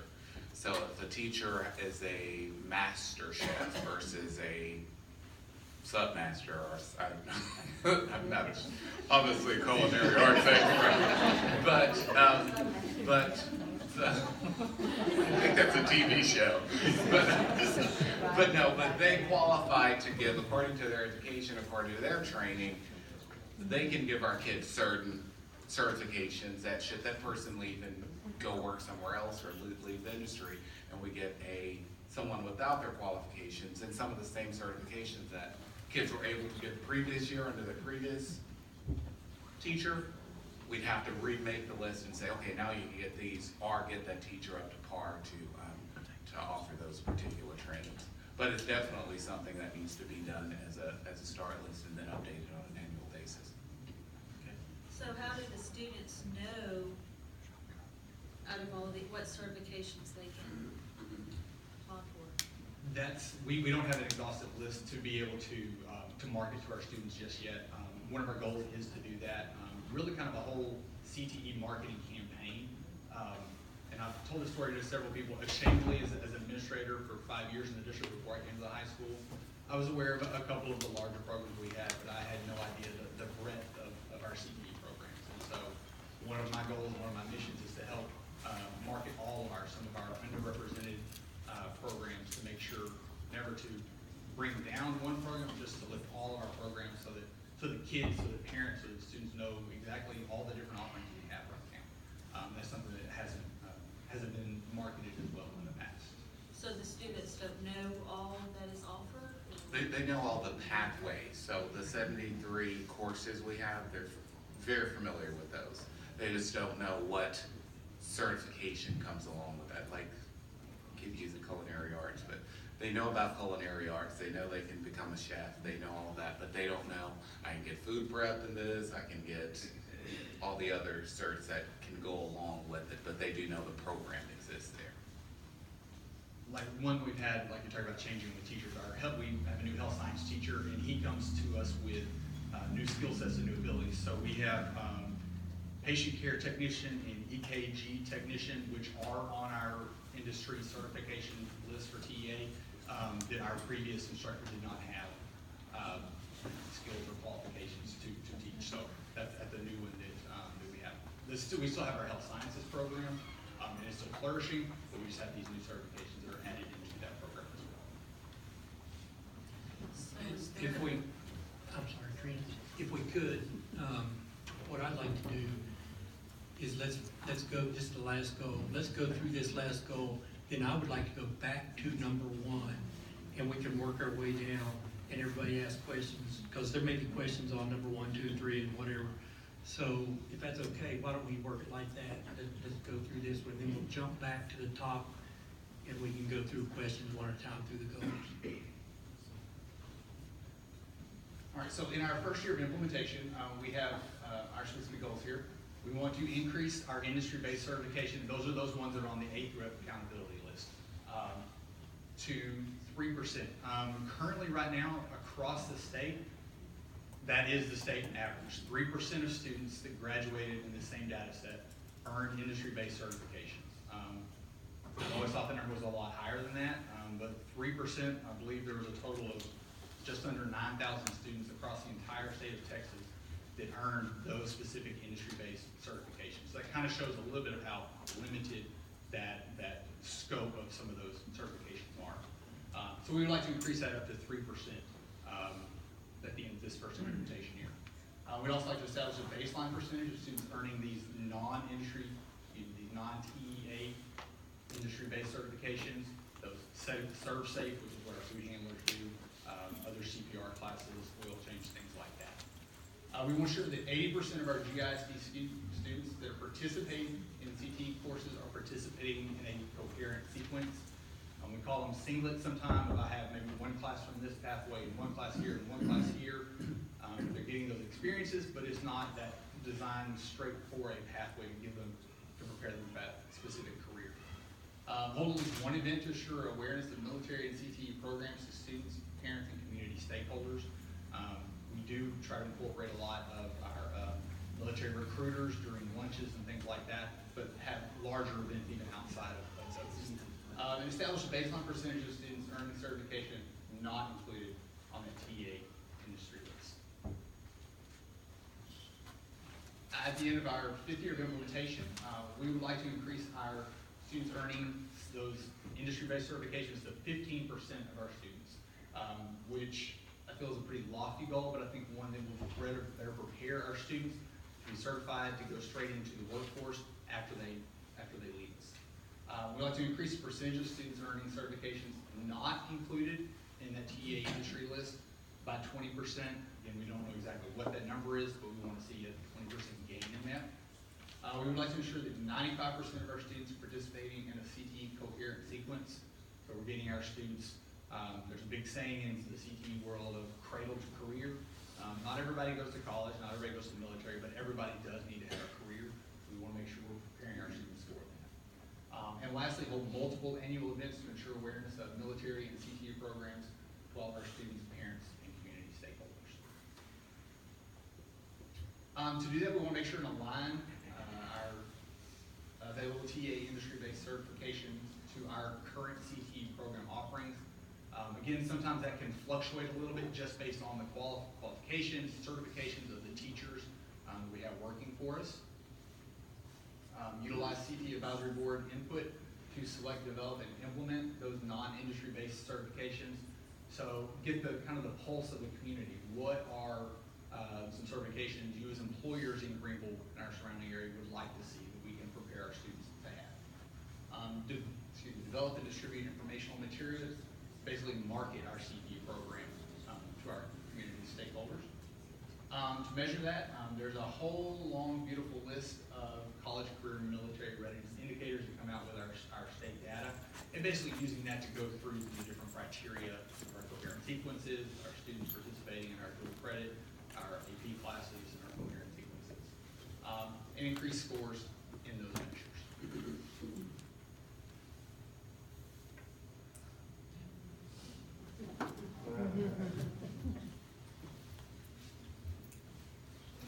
Okay, what, if it's okay, Shannon, run it all the way back to the top, if you would, and we can work our way down through it. I think people may have questions, I've got questions, so we may also.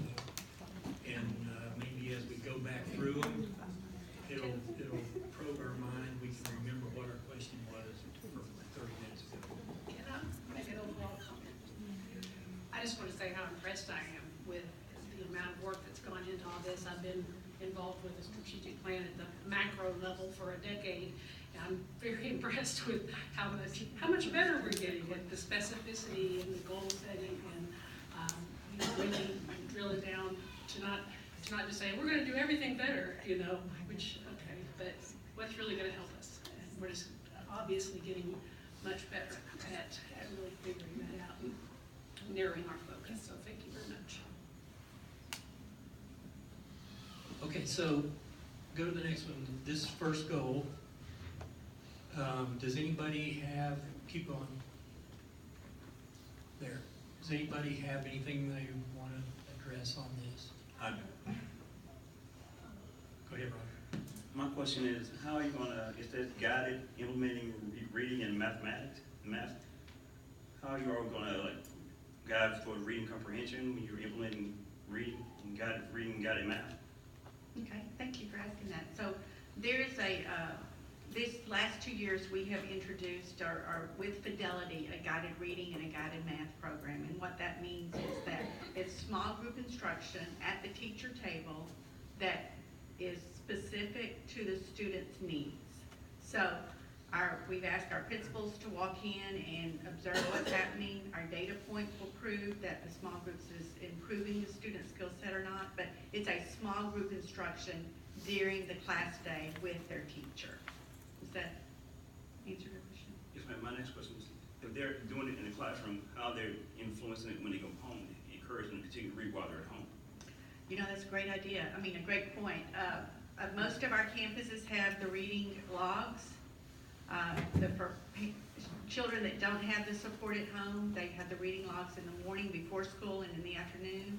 We have some campuses that are having partner grade levels that go down to the grade levels to partner out. But I think we could put something with so we can work that in to talk about what the initiative will be to ensure that families involved. Yes, ma'am. Thank you. Thank you. Yes, ma'am. I see a lot of planning for reading and writing and what's being done for math and math intervention, especially at third grade level. And she was talking about how crucial that is at third grade. There is a need. So where does that fall in? So a couple of things. We do believe that, we all know math has really evolved to word problems. So we believe that if we focus on the reading and the reading comprehension, we can bring those reading skills into our math world, number one.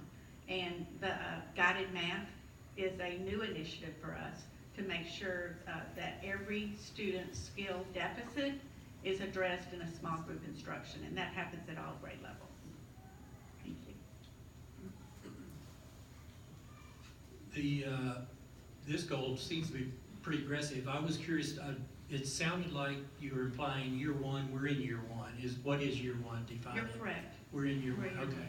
So at the end of this year, in May, when all the stars done, we'll we'll take a look and see where we're at with these goals.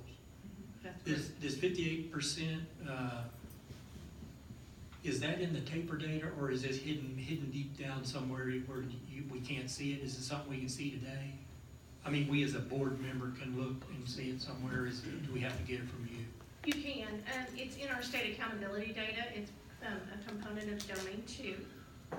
And I took the data and extracted the growth-only component. In our state accountability system, we get 1/2 of a point credit for students who maintain performance. So if they were hit that approaches grade level and stayed at approaches, but didn't score enough to meet growth, we still get a 1/2 point for those. I extracted and backed all those kids out. So that 58% is based solely on the student hit enough points on that STAR exam from one year to the next to actually have 1 year of growth as defined by TEA. So have we seen that finalized data for? State accountability data is finalized, yes. The taper data has not come out yet.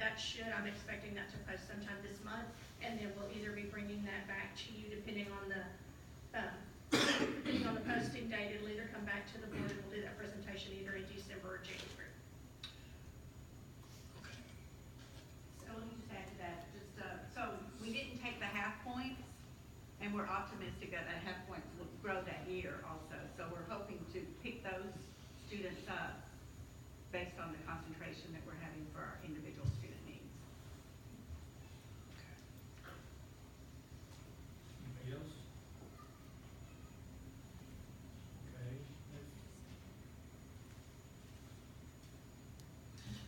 What are we doing for K through 2 as for tracking those kids for reading and math specifically? Okay.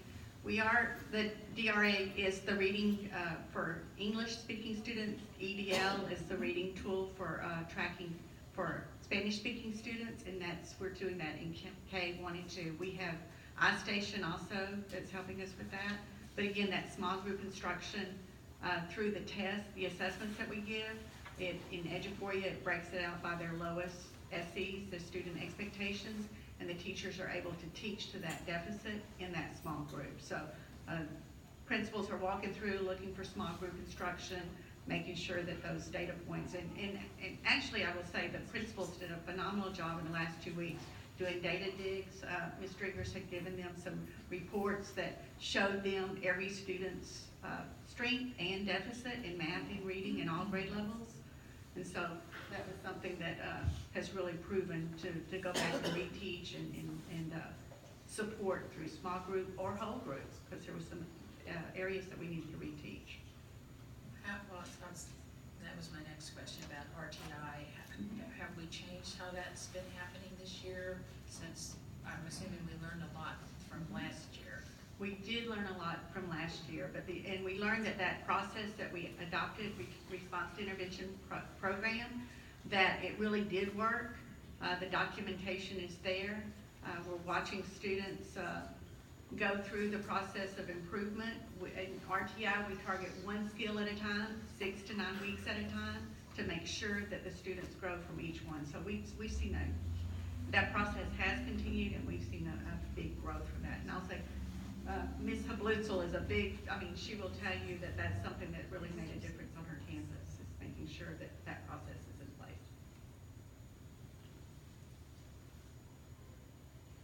Shannon, jump to 73.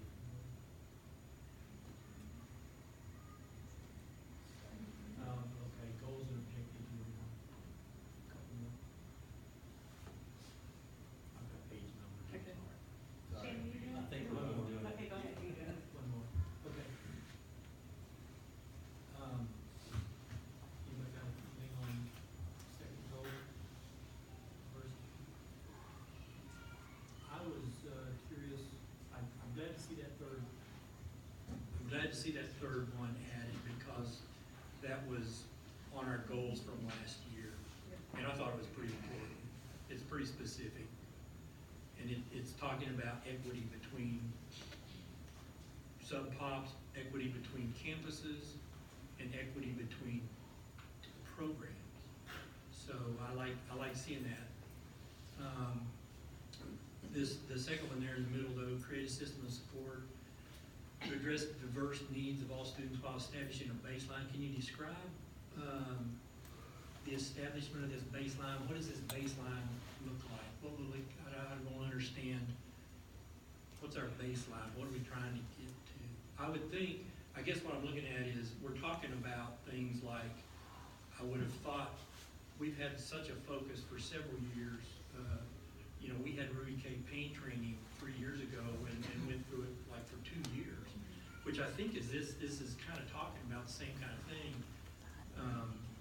So I would have thought we had a pretty good grasp for how staff feels, how we feel, how we've been trained, how, you know, about diversity and things like that. So what is the baseline? What are we trying to get at the end of this year? What will that look like? Well, let me address the Ruby Payne training that was conducted the last 2 years. So Ruby Payne focuses a lot on poverty. So what we've established over the last year is that we need to look at the boys. We need to look at girls and their interaction. I mean, we need to go wider and deeper with that diversity model.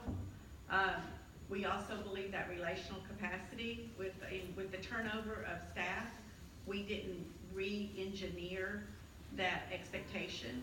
And so that is, so we believe for the foundation, what we're trying to do is establish, there's programs out that will help us work with all children.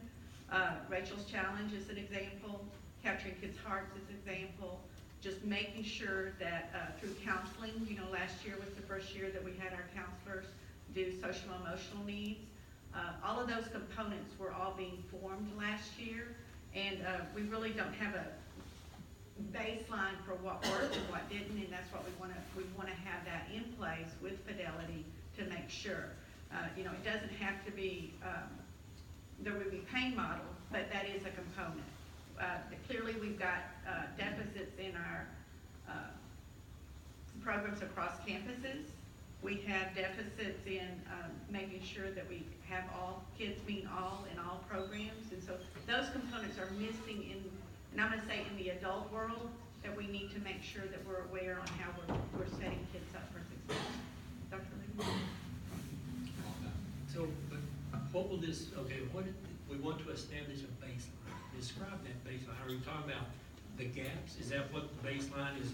You're going to identify these gaps you were just talking about? Is that what the baseline is? I'm struggling with it. I wasn't on the committee, but the way I interpret it is that it actually includes, it's very reflective of what our current demographics look like, and to determine if we're currently at wherever the gap may be.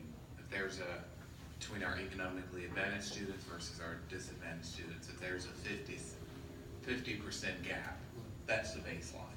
That's where we're performing, that's what the difference in their performing. So as we move forward, we'll be able to say, okay, the following year we would like that to be 45, the following year 40, to eventually close that. One thing that, and Sharon and I discussed this in particular, that particular role that you were very interested in, is getting a clear understanding of what the board or the committee, when it talks about the analysis, the equity analysis of district programs, comparing populations, and I know we had this discussion briefly, but if the board could engage us to talk about, is that an equity analysis based on financials? Is that an analysis based off of, because it's under our the demographic and the diversity thing, is that based on, we want to make sure that our pre-AP and AP students have the same diversity that we have in GISD, that our robotics team has the diversity we have in GISD, or does it mean we want to make sure that they're funded, you know, if pre-AP gets $5 per kid, we want robotics to get $5 per kid. What is your say on that in particular? SPED is SPED gets funded crazy anyway, so take that one out. But I'm talking about the rest of them.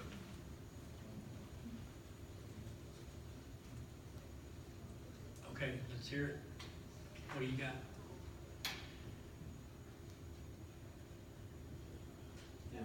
me, when I look at these programs, it ought to match up to our students' demographic, if it's all possible, okay? And that's how I look at this particular goal. Where are we right now? And where are we trying to get to, okay? Because, I mean, let's just be real. A lot of these programs that we have, okay, is not set up demographically the way they should be set up. And so we have to do these things, and if I'm thinking of a baseline, then I want to know where I am today, okay? And where can I be by the end of the year, okay? And then that gives me a baseline, so I'll know what to work on. It's the same thing as trying to close these gaps. So this is how I see it lined up. I can take robotics, okay? It doesn't line up, okay? I can take every program except probably athletics, okay? That's where you have an imbalance, okay? But if I look at all of my other programs, my AP, my PA3, G&T, okay? I look at all these programs, it does not match up demographically the way our school district is set up, okay? That's a problem for me. But I know that that's something that we're trying to work on, and so I'm taking it that this is a part of what we're trying to do here from a district standpoint.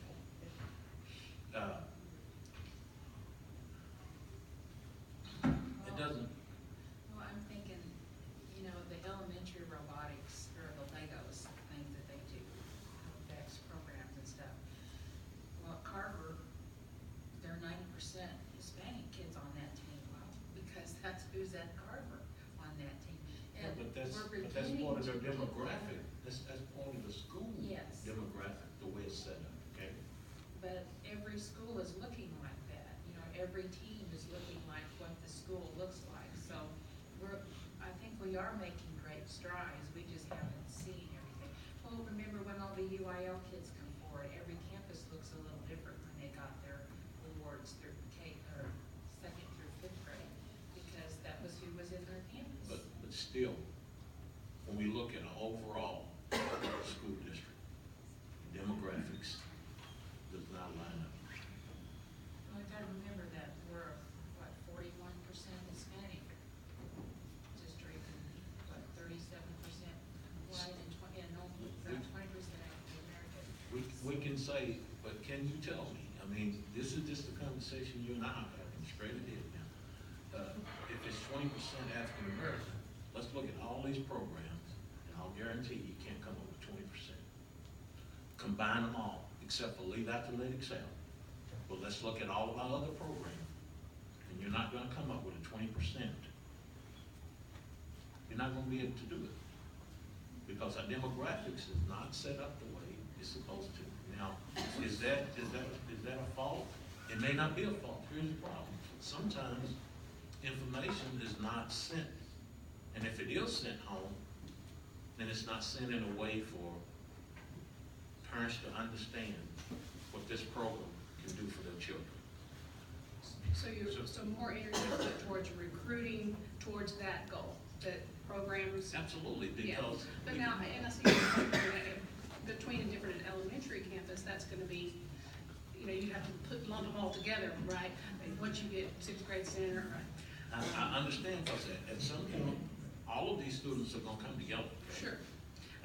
I'm more concerned with that aspect. I'm not sitting here thinking, okay, every single program needs to have the same amount of money, because different programs cost a different amount of money. It's not about that kind of thing, but it's about making sure that each student has the access to whatever program that they're interested in. I'll agree.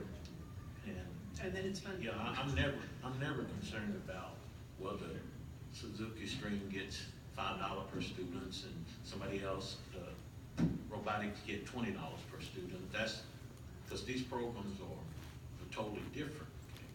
And so, but from the standpoint of a demographic, I'm saying let's figure out how close that particular gap. That's all I'm saying. Anybody else have a different perspective on additional? I think that what we're looking at is what we've been looking at for several years now. And that is closing the achievement, it used to be called the achievement gap, closing that gap between various ethnic populations that we have in our system. Perhaps that's what that baseline should look like. That baseline should tell us where we are, given the population that we have. I don't care if they're all one financial group, one ethnic group, one, I don't care what they are. Perhaps they have that baseline to ensure that all of our children, regardless of what the demographics for that particular household, that particular family, regardless of those demographics, that all of our children are excelling. All of our children are having the opportunity to be whatever it is that they can be, which was why I was very impressed with the presentation with the kids who weren't the top of their class, who weren't whatever, but yet they're getting a chance to do and be. I think that's what we're looking at. I think we're looking at the desire to have all of our children, regardless of what background they come from, what background they hit us with, that they have that opportunity to. And personally, I think I've seen it better. I'm still concerned about an achievement gap between African Americans and whoever else. So, what Ms. Driggers reminded me when we had our group discussion and make sure we were all on the same page is that one thing is that we need to make sure that teachers understand also the differences in all population, to make sure that we're communicating effectively and that we're bringing them in. So that's part of the baseline we want to establish. I will tell you that Dr. Liggins had challenged the high school AP classes to look at who they're inviting into the class and see, make sure that we are getting the kids that went to early college high school in all of our classes. And with that challenge, we saw an increase this year in our AP and pre-AP class. Diversity is a starting point, and that's why we want to put a baseline on there and make sure that we look at all, not just pre-AP or AP because that teacher heard us or because that campus is recognizing the need, but to make sure that's an initiative across all of Greenville ISD. And it does start with the adults to make sure that we're communicating and pulling our kids in. And for me, we owe every student that walks through those doors, we owe them.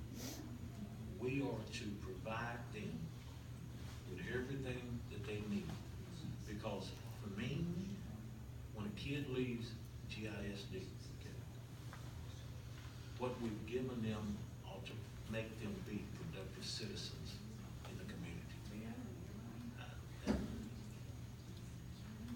This analysis, maybe the first year is just simply gathering the data, and we don't know what we want to tell you. I hate to punt, but this was the team that created this is the one that created that. And the board accepted it, but I mean, we didn't really write it. I like the way they wrote it. I don't know who did it or who came up with it or if they're still around anymore, but they would be the one who could tell you what they had in mind when they wrote it better than us. But to me, it needs to look at different things different ways. We talked about finances. Yes, we don't want to have $5 for every program or student or whatever, but I do think it's important that we look at all these programs. How some of these programs are extremely expensive, some of them aren't very expensive. So, are we getting? It doesn't matter so much if it's an expensive program if it's serving a lot of people. a large population. If it's an expensive program serving a small population, that is problematic for me. But so that's the equity I'm talking about, weighing the, not just dollar for dollar, but, and it doesn't have to be, you know, per student, just do the division, but just look at, you know, the expenses of each thing and how, you know, who's being served and is it being effective? Is it helping the student achievement? That's what we care about, right? If it's a great program, but it's not, you know, it's just kids are having fun, big deal, you know? We want it to be a program that helps advance their achievement, right? So to me, all that needs to be weighed with it. Now, as far as comparing between campuses, I do think, you know, finances there should be, when I look at equity between campuses, I'm thinking you've got a campus with a certain demographic and another campus with a completely different demographic. You know, is one getting an inordinate share of the finances? That's a problem. So, unless it's needed for that campus because they just need more for student, because of achievement, they just need a little extra. So all that needs to be weighed. That's not a good answer. It's just, you know, it's a very complicated algorithm you're coming up with, I guess. But, well, okay, anybody else? What that does is help us define what, I guess, equity is and what the diversity is, because diversity goes beyond the ethnic group. Obviously, we have economically disadvantaged, which is the #1 contributing factor to success or lack thereof. You have male versus female in a lot of these. You have home language. There's a lot of different, you just brought of the fact that you're looking at, you know, a variety of other areas that could be included as well. So I think that makes it clear for us exactly what, I know was what I was thinking it meant, but that helps us because we have that discussion and I wasn't sure that was a consensus of the board.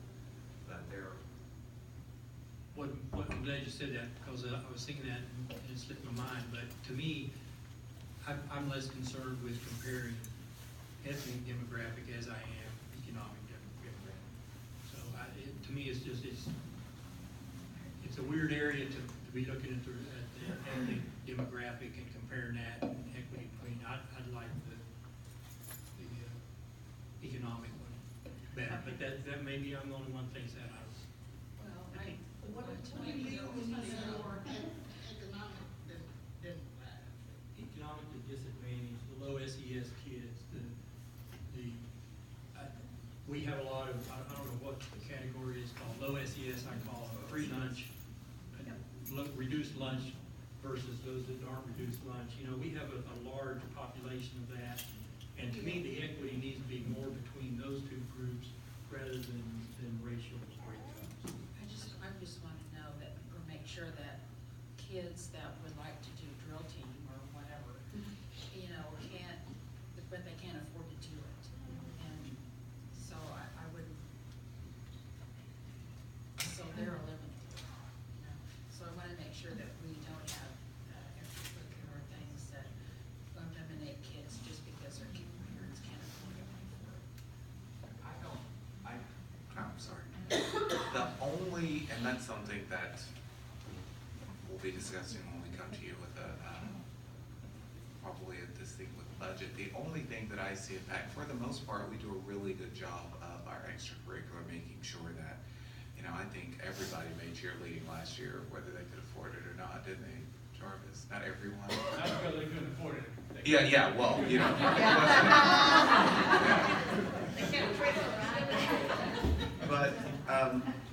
But where I think we have an issue with finances is dual credit and things of that sort, because we have kids that our most neediest kids, our economically disadvantaged kids, aren't taking advantage of it, not because in some instances they may be interested, they just can't afford to pay for it.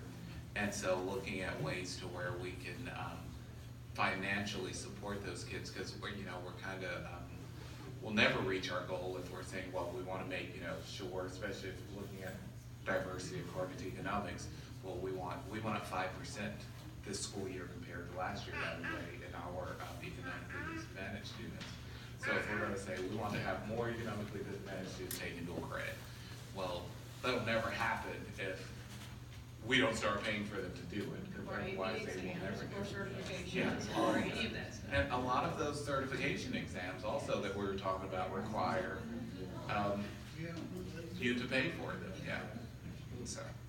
So that's something Deidre will be discussing with you. Well, and I'm gonna say, I do have to say, Heath and I have been talking, he's got some great ideas too, so we'll be sitting down and coming up with some ideas. I just had one question. What does SE stand for? Student expectations, Athletics, SE, dyslexia. What is that? special education. Is that done under the SPED? It should be, yeah. Okay. You're right. And are you doing analysis of STEM as well? Is that included in with that, the STEM school? Well, it could fall under et cetera, yes, but how do you differentiate if we, I mean, and we can talk about that as a committee, but how do you differentiate if we're offering STEM K through 12? So if you're speaking specifically of the offering of STEM. Well, you then- have robotics, and so STEM, I mean, how do you compare STEM with the other programs? Okay, I'm gonna add it, and then I'm going to ask, STEM is a program in all grade levels, not just on a campus. So we have initiatives that support that. You know, it's a process, it's not a curriculum. So, but you're asking specifically for STEM students, and then the CTE has STEM students in it as well, so. Are you talking about the STEM campus, the elementary K? Yes, K through 5 is what. Okay. Well, and that kind of takes care of itself because, is Stacy still here? She kind of ensures diversity through the application process as well. So how are these students chosen? I mean, who? Well, Isn't there an application process? There's an application process. And so what's the criteria for them to be? See if I can remember this. Attendance at 95%. Get back with you. Yes, I'll let you know that answer. I don't remember. We're about to roll that back out, so, but there is a criteria, so I will get that to you. Okay, thank you. If I remember right, it does follow fairly closely to the overall demographic. But we'll know when the taper data It comes was. out.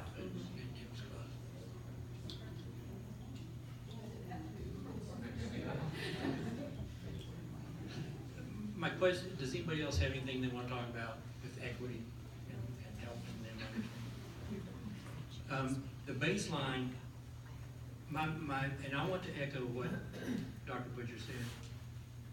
We do a great job of planning things, and we have for several years. I think where we fail, and this may be a board's failure, is following up with our plans. I mean, we've had a 5-year plan last year, but we never really, let's just be honest, followed up with, you know, how we do. And now we're doing a 5-year, we're redoing it here, but we basically this year are redoing the whole thing. We're not really reporting on the first year of last year's 5-year plan.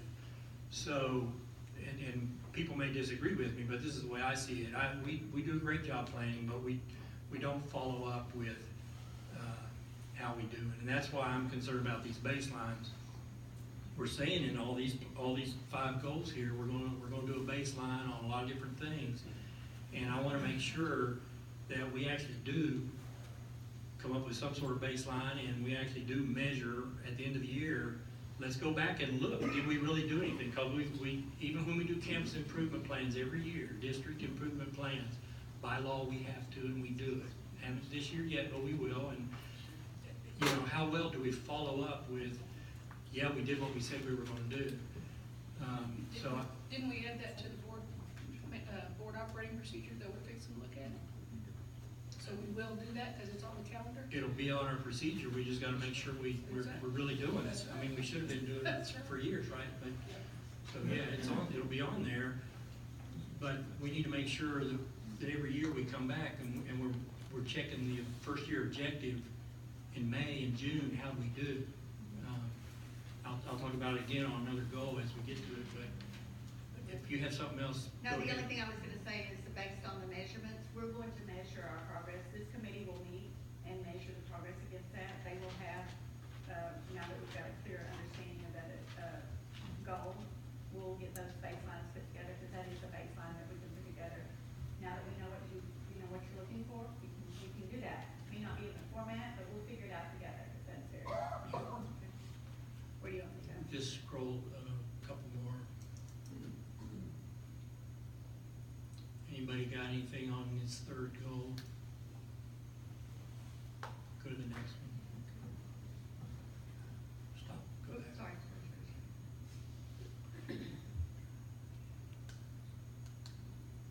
Anybody remember anything they wanted to ask? Okay. Okay, go to the fourth.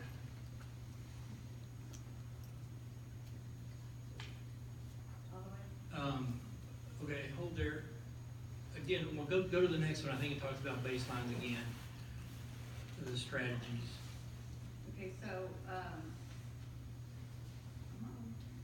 is my battery done? So, here we go. There. Let me ask. Okay, determine current software and device usage to create a baseline. Okay, again, I want to make sure, and you know, it's not important that I know what the baseline is going to look like. I just want to make sure you guys know what you're really going to do, so that we can hold you accountable and make sure you really did it. You know, I've heard this 1,000 times, and I'll probably say it 1,000 times. Plan the work the plan. Failure to plan is planning to fail. And I love those two. I use those all the time. And they work for everything. You gotta have a plan, and you gotta work the plan you have. And like I said, I think we do great plans. We don't really work our plans. We don't make sure that you may be working a plan, we just don't know it, because we never made you come back and report on it. That could be. But I think it's important that we work our plans. Now, so this baseline, I know you've done this already, a lot of stuff. I mean, I know you have a lot of data, you've looked at usage of things.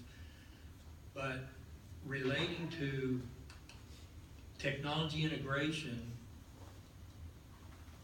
this is another thing that we every year, I can go back, I guarantee you, we can go back to the district improvement plan 3 years back, and I'll see that exact same thing.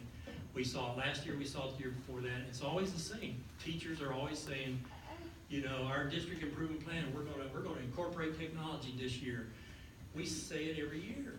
So either let's just quit worrying about it, and let's not even incorporate any technology, or let's do it. You know. Okay, talk to me. Okay, so, I said I wanted to say something first. I mean, truly, this last year, we have a department that's focused on making technology more accessible to our teachers. So Shannon's really made that progress to make sure he's got the right team in place, he's got the right technology in place, he's got the infrastructure in place. So he has said it, and we smiled at each other because we heard you on the campus improvement plan. We know that. But I will tell you for sure, I say that respectfully. We've had more lunch and learn with teachers doing technology. You can go on any campus and you will find technology integration from K through 12. It's happening. Shannon mentioned it. We're just not showing it off. You just mentioned it. We're not coming back and telling you. So our commitment to these committees is that we want to come back and we want to brag and we do want to tell you and we do want to show you how that looks, and when we do it, you know, that's up to you guys. But we're committed to make this program work. We believe we're going in the right direction. We believe we are doing it for all kids. And we appreciate that we have the technology and we've got the teachers in place that are showing it off. We have campuses that are having teachers teaching teachers on Wednesday and carrying it back in the classroom. I mean, it is happening, but what would you like to add? Because I wanted to compliment you and your team on that. So. in this, I know you mentioned about the baseline and what is that. For us, I mean, this is a new goal. 1.4 wasn't on the strategic plan before. So it really is truly establishing a baseline. What software is used, what devices are used, what people like. We currently have Office 365 and Google. If we're spending 80 hours a year teaching Office 365 and nobody's using it, we need to know that so that we can ship and spend 80 hours teaching Google. So that's where that information is going to be utilized. That hasn't been done in the past. It's just been give the software, give the technology, people will use it. And unfortunately they won't because people are scared of technology. So what we're trying to do is put supports in place for teachers so that they can get comfortable and then make the students comfortable as well so that they can start to integrate. And to reiterate what Shannon said, because I was got excited when his team came up with, the kids are nominating teachers for using technology, because kids use the technology day in and day out. We're just not using the classroom. So the kids tell the teacher they want it, they nominate the teacher, she gets a badge, and then she, they get to show off that ability to be the technology person that they never had. And part of that scope, you'll be able to see it because part of that process is that you'll have what we're calling an esteemed educator that comes before the board that will say this person has completed so many technology trainings and they were nominated by their students to receive 3 badges. And so you'll be seeing that in progress here as well. Can you go to the next one? Because I don't want to beat you up. Oh, was that the next one? That means I'm done. Okay, go back. I don't want to beat you up because I know it's a chicken and egg kind of thing, and part of the problem may be the fault of the board hasn't funded you properly to give the technology to keep it up. I mean, I know I hear stories all the time, we got 30 Chromebooks, we can't even turn them on because it bogs everything down, and so, I know how to use it, I'd be glad to use it, but I can't use it because, the Wi-Fi, and that's our fault. So I'm sure there's some of that involved. You did a lot of talking about, on one of the slides, about the measurements where you're going to measure all the training that teachers go to, but I'd almost rather see, it's great to have everybody have a lot of training, but number one, if the Wi-Fi bogs down because we haven't kept it up, shame on us, but number two, just because they know how to do it, if they're not actually doing it, I'd rather see some sort of measure on how much usage is not usage of software, use in the classroom, how much are we using technology rather than how much were the teachers trained on how to use it. Does that make sense? Yeah, to me, that's part of important. that. Training is a big important thing, and I understand it's easy to measure too, but the other one's probably hard to measure, but it's pretty important. It's the most important thing. It doesn't matter if they're trained if they're not using it right. Right, and Well, if one of the strategies, particularly for the electronic use, doesn't that strategy, number 2, when you determine the current software and device usage to create some kind of a baseline so that you can go on from there.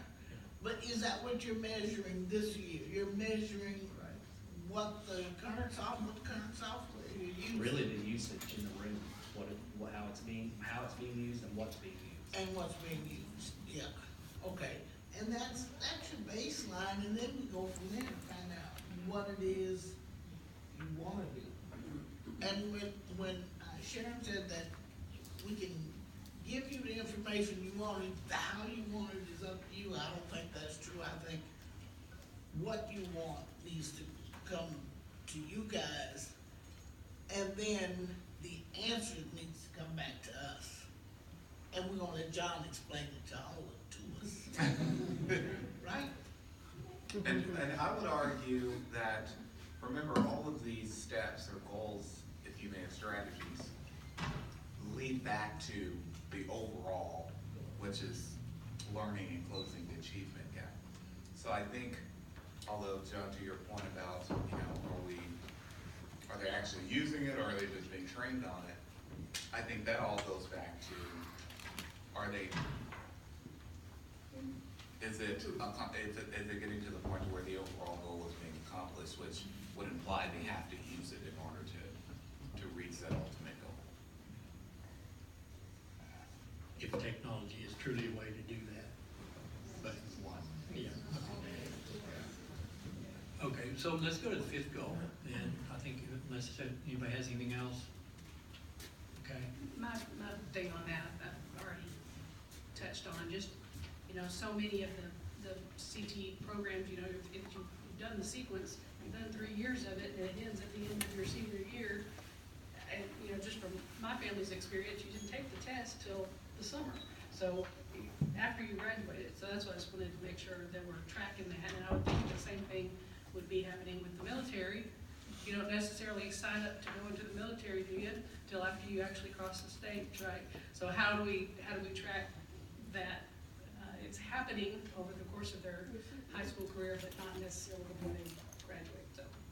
right, and I think to that point, we need a strategy, and I know Mrs. Toops and a lot of the teachers are very good at keeping track of students, but that's not a strategy, that's not a process to do it. We need to have a real live, honest to gosh, process, of how to track this and how to maintain this so we know what's going on, instead of just depending on Ms. Toops to call somebody, cause she remembers, oh, I think he was gonna get a certification, I'll check up on him, we need something, that's a plan, right? Create a plan and work a plan, that's very important on this, and on the military, if we can, because, and I'm curious, how much time do we have on military to go back to the Beams date? It's that same timeframe, July, something. So I know that when I talked to the counselors about this, and Matt, you can come chime in, I know the counselors have developed an email database to try to communicate for when they do go out in June.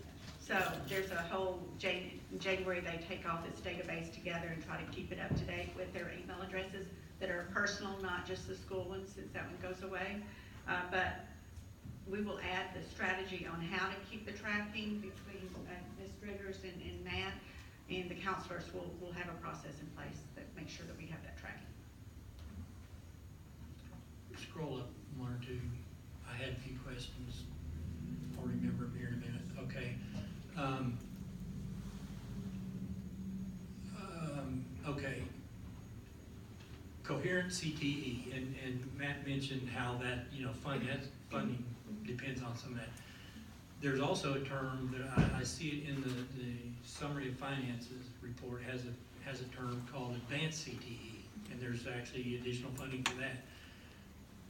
Do we have any advanced, whatever TEA calls advanced CTE, do we offer any of that? What would it be? That's like when they get to the point of their practicum and those upper classes to where they're finishing up a coherent sequence. So practicum is an advanced CTE course. Okay, so we must not have any. We do. Last. Well, it runs the year behind too. It does. Yeah, okay.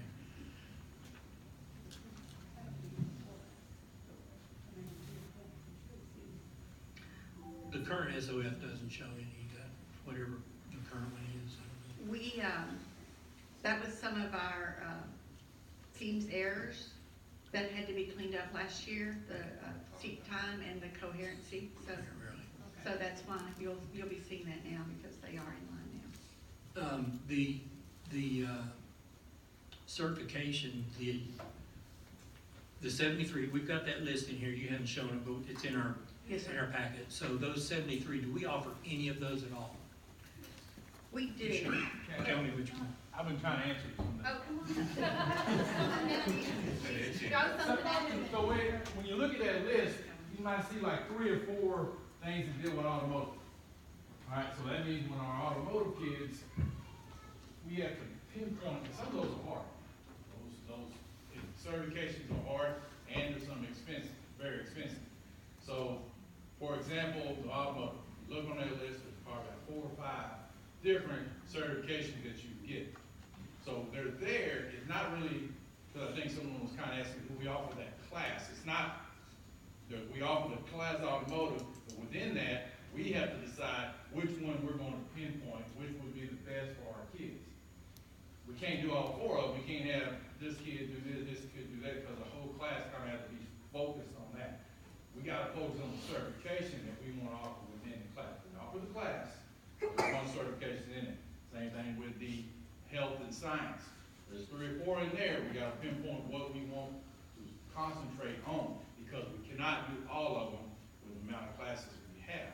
And when you look at, for example, veterinarian, medical, I forgot the exact name of that, but for that one, Christy Thompson told me you have to do just about a whole year of on-site job for some hours. How much was it, about a year? 300-something hours of on-the-job type of training to even be qualified to take that. That means your kid almost has to take off school and do it half the time of his school year. He or she would have to do that. So it makes it tough, and then that's where that goes into, by the time they're senior year is the only time they have that flexibility to turn around and do it. I think it's vet check. I think that's what actually that is. So it's kind of, that's what we have to do, to what pinpoints in the best interest for our kids. That's why there's only 3% of the population of high school students got that last year. And when Matt goes to those CT director meetings, that's their conversation. These are kind of outlandish for us to get. The expense and the time you have to put in to get the, now we have SolidWorks. We hadn't mentioned that yet, but that's through our engineering classes. That's going to be robotics. That's going to be vector robotics. That's going to be solar car. All those classes, I'll even add two. Early college, high school. That we're going to have more of those. We had, what did we get, 3 or 4? 2 last year. We had some tried today. They didn't. We had a few more try to take the test. You're talking about certified in SolidWorks. Certified in SolidWorks. But that's not on this list, is it? Yes. Yes, it is. But it's a year behind, so that's why we should get recognition for that. Right. So you'll be seeing like next year, but now with all of the kids we have and the program in place, we even got a special, we're getting a special lock on those computer labs where those SolidWorks computers are.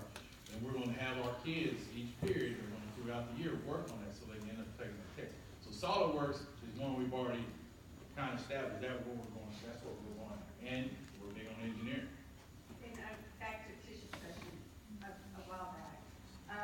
Our teachers know which certifications they can tell their child they're working for. We may not have a brochure that says this is a certification, but the teacher knows what certification that class is working on. That's not being proactive, but it is, that's a starting point that the teachers do say, just like you said with, and I was early college, high school, that's where I was thinking too, that we know those 25 are going to be SolidWorks when they get to their senior year. And I would say too that this is a fairly new list. This isn't, it hadn't been around for very long. And we have the same 2 years. And so we have to get to a point where our instructors, our teachers are getting the necessary skills they need in order to say, okay, we need you to take this class or this course in order for you to even qualify to offer this certificate. And so, No, and it's ever evolving, I'm sure, too. It'll be expanded and changing all the time, I'm sure. They're looking hard at it. I think they realize it's pretty limited and they need to expand it. I'm not so concerned that we're having to show these. I just want to make sure we know. I think it's extremely important that the kids know what certifications are available. That we know not me, but our district needs to know what certifications, are part of our program. Aren't there some, and I'm not at all aware of what certifications for what specific job. When a kid walks out of the 12th grade, graduates with a certification, what does he or she really have? Can they take that and go get a job? Because I know there are some jobs where you cannot do that. You have to take the industry-specific test. And that costs a lot of money. Yeah, those costs. That's a very good point. Yeah. Because there's several welding certifications of different, I won't say companies, but different organizations that have them. And a lot of times, you can go to some of our industrials here, if you have a little bit of ability to weld, just a little bit. That's what they want because they're going to take them to their school for certification. Now, having that certification doesn't hurt when you're sitting across the table to getting interviewed, and the other kid who's applying for that has nothing. So having a certificate is good to put on your resume. We want to get them in the door. Some of these ones that are out there for this accountability, that's one that Mr. X is concentrating on. We're gonna figure out the one that's our kids pass and work on that. We have a kid who's graduated, went to one of the welding schools. He's coming back after school working with our kids because he's working in the industry. He's talking to them about the certifications and how, when you get hired, this is the certification that they may have. Same thing with mechanic. You go to the port, you may be able to work on all kinds of cars. When you go to the courthouse, you're gonna have to go get their certification through there. So you're exactly right about that type of certification. We have to, again, get them trained to be able to take some tests. And then some of those are like just minimum skills the state doesn't recognize. But if a kid knows how to change oil, there's one that we're gonna work on that Matt and George and all them have got together, that it's kind of localized. It wouldn't be anything for the accountability of the TEA, but as far as our kids concerned, they can do the job while they're working on the next level. So we're still giving them certification, and you ask, this kid can get a job, he's got the Valvoline oil changing certification. He has that, now he's over in some places. Those are the type of things we're trying to build on to get them to that level. And let's work on some of these individual ones in particular courses, and I think we'll start seeing a little bit more. They're tough, but I think we have the teachers and the kids who understand, this is another level that they get to. And I'll put in the solar type, we're tracking it, training it, monitoring it. Yeah, that's good. To me, that's more important than, it's good to get credit for 1 point on the college career military readiness. Yeah, it was great. But to me, it's more important to get a certification, whether TEA recognizes it or not, the ones that will help our kids. Exactly. When they graduate, that's what they're really worried about. And that's a game we're playing, and I say game, but we have to do what's best for kids, which every school district in Texas is doing. And then we have to do what the state of Texas says is what we want everyone to do. So you're playing these two things. So we're doing everything we can to make sure our kids get every opportunity they can get based off of what we know their needs are, their interests are. But then we also have this other thing saying, well, yeah, you gotta do this too, and you gotta do this. And so it's no different than, a kid taking a STAR test. We know kids, that doesn't tell you the whole story about a kid. But again, But if we get the extra funding for getting points, then we can pay for the certification test and more kids will be able to take classes. Yeah. So it's just, it's, right? It's just. Okay, good point. So you have to balance it out. Goal. About the courses, can you get us a list of the ones that the students are doing this year that you have in place? Yeah. It is in the pathways, it is there, but let us, we're gonna kind of formalize it and make sure that, we'll have it ready. It is there. Thank you. Oh, maybe this is it. 80% of all students are participating in a CTE coherent course sequence. Does that imply they took at least 2 of them? Back to back from 1 year. Okay, you can't just take one that's part of a coherent course. You gotta take them both. You can take one and it's called, you call it something else, I call it singleton, but it's one class, we don't get funding for it, Yeah. but it's, a child can do it for an elective, but we don't want them to do that, we want them to be. Okay, so, but, One after right after, not one freshman year, one You junior year? Is that, yeah, just The technical definition is 3 or more credits over 2 or more years. So yes, you could skip a year, but it would, principles of health science and then medical terminology. But yes, yeah, they do have to be within the same pathway, but could be spaced years apart. well, this 80%, that's a lot of kids. So, and let's just say in general, CTE, coherent CTE courses are for most likely students that aren't going to go finish a 4-year college degree, right? Not necessarily, okay, you don't think, okay. But one thing that, Matt has reminded me is that we set our pathways up to be CTE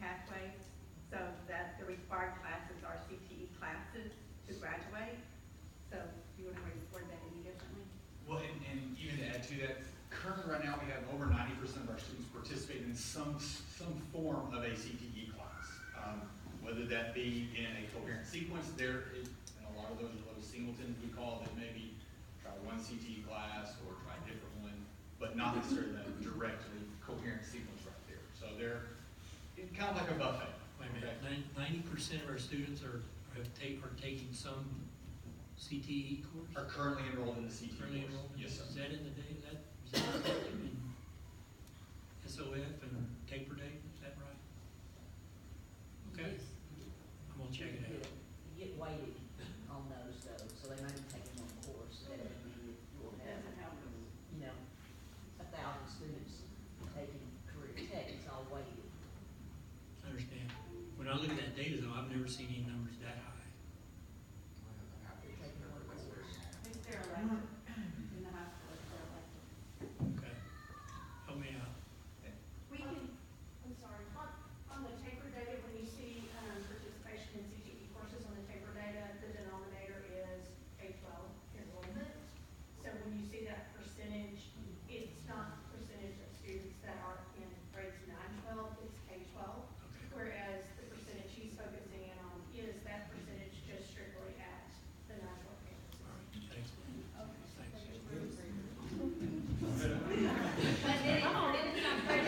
Our first grader Rockville is just,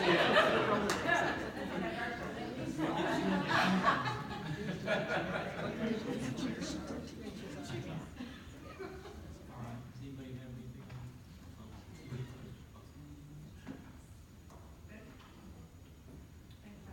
Thank you all so much.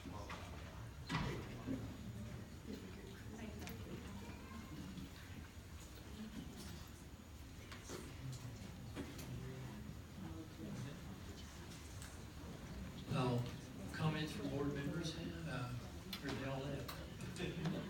Anybody have any comments? Go ahead.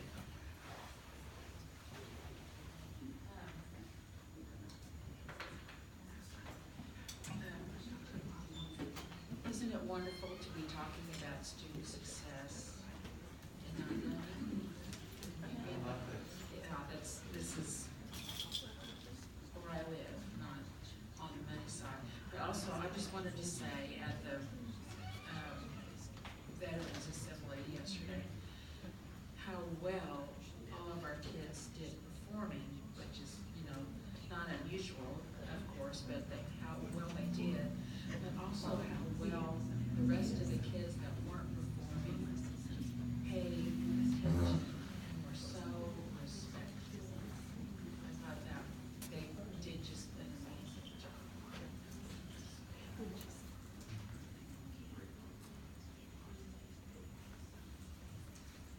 I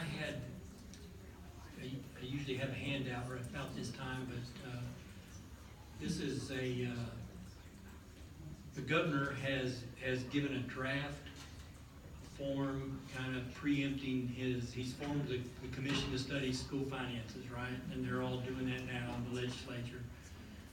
And he went ahead and released their report, draft report of his idea about school finances. And this is the first page of it. It's 86 pages. I didn't print it to give everybody, but if anybody would like it, I'll be happy to send it to you or send you the link where you can go look at it. Just to give you a little teaser, I wanted to show one of the slides deep down in it.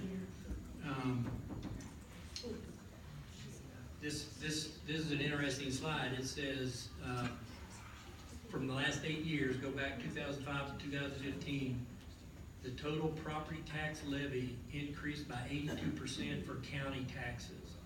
City taxes increased by 70%. School taxes increased by 39%, which I thought was interesting. I mean, we all know, everybody says school taxes is a major part of my property tax bill, right? It's 50% of my bill is school taxes. And that's true, it may be, but if you look over the last 11 years, it's only gone up 40%. This is statewide, not Greenville, but statewide.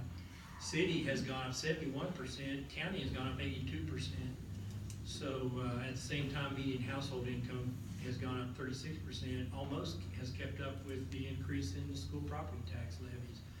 So I thought that was very interesting. This is not me saying this is the governor of, your great state of Texas, the one saying this, it's his report. So if anybody in the state is thinking about running for county commissioner or city councilman, they might want to think about that. But it's an interesting report, 86 pages. Like I said, it's the governor's idea of how to approach fixing school finances. So I'll be happy to send it to anybody if you want it.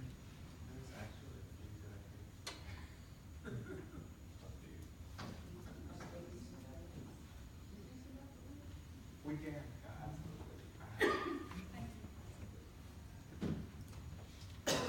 Okay, that brings us to action items. We're finally, after 3 hours, we're into the taking some action. Come on up, Mr. Bosa, so you can go home.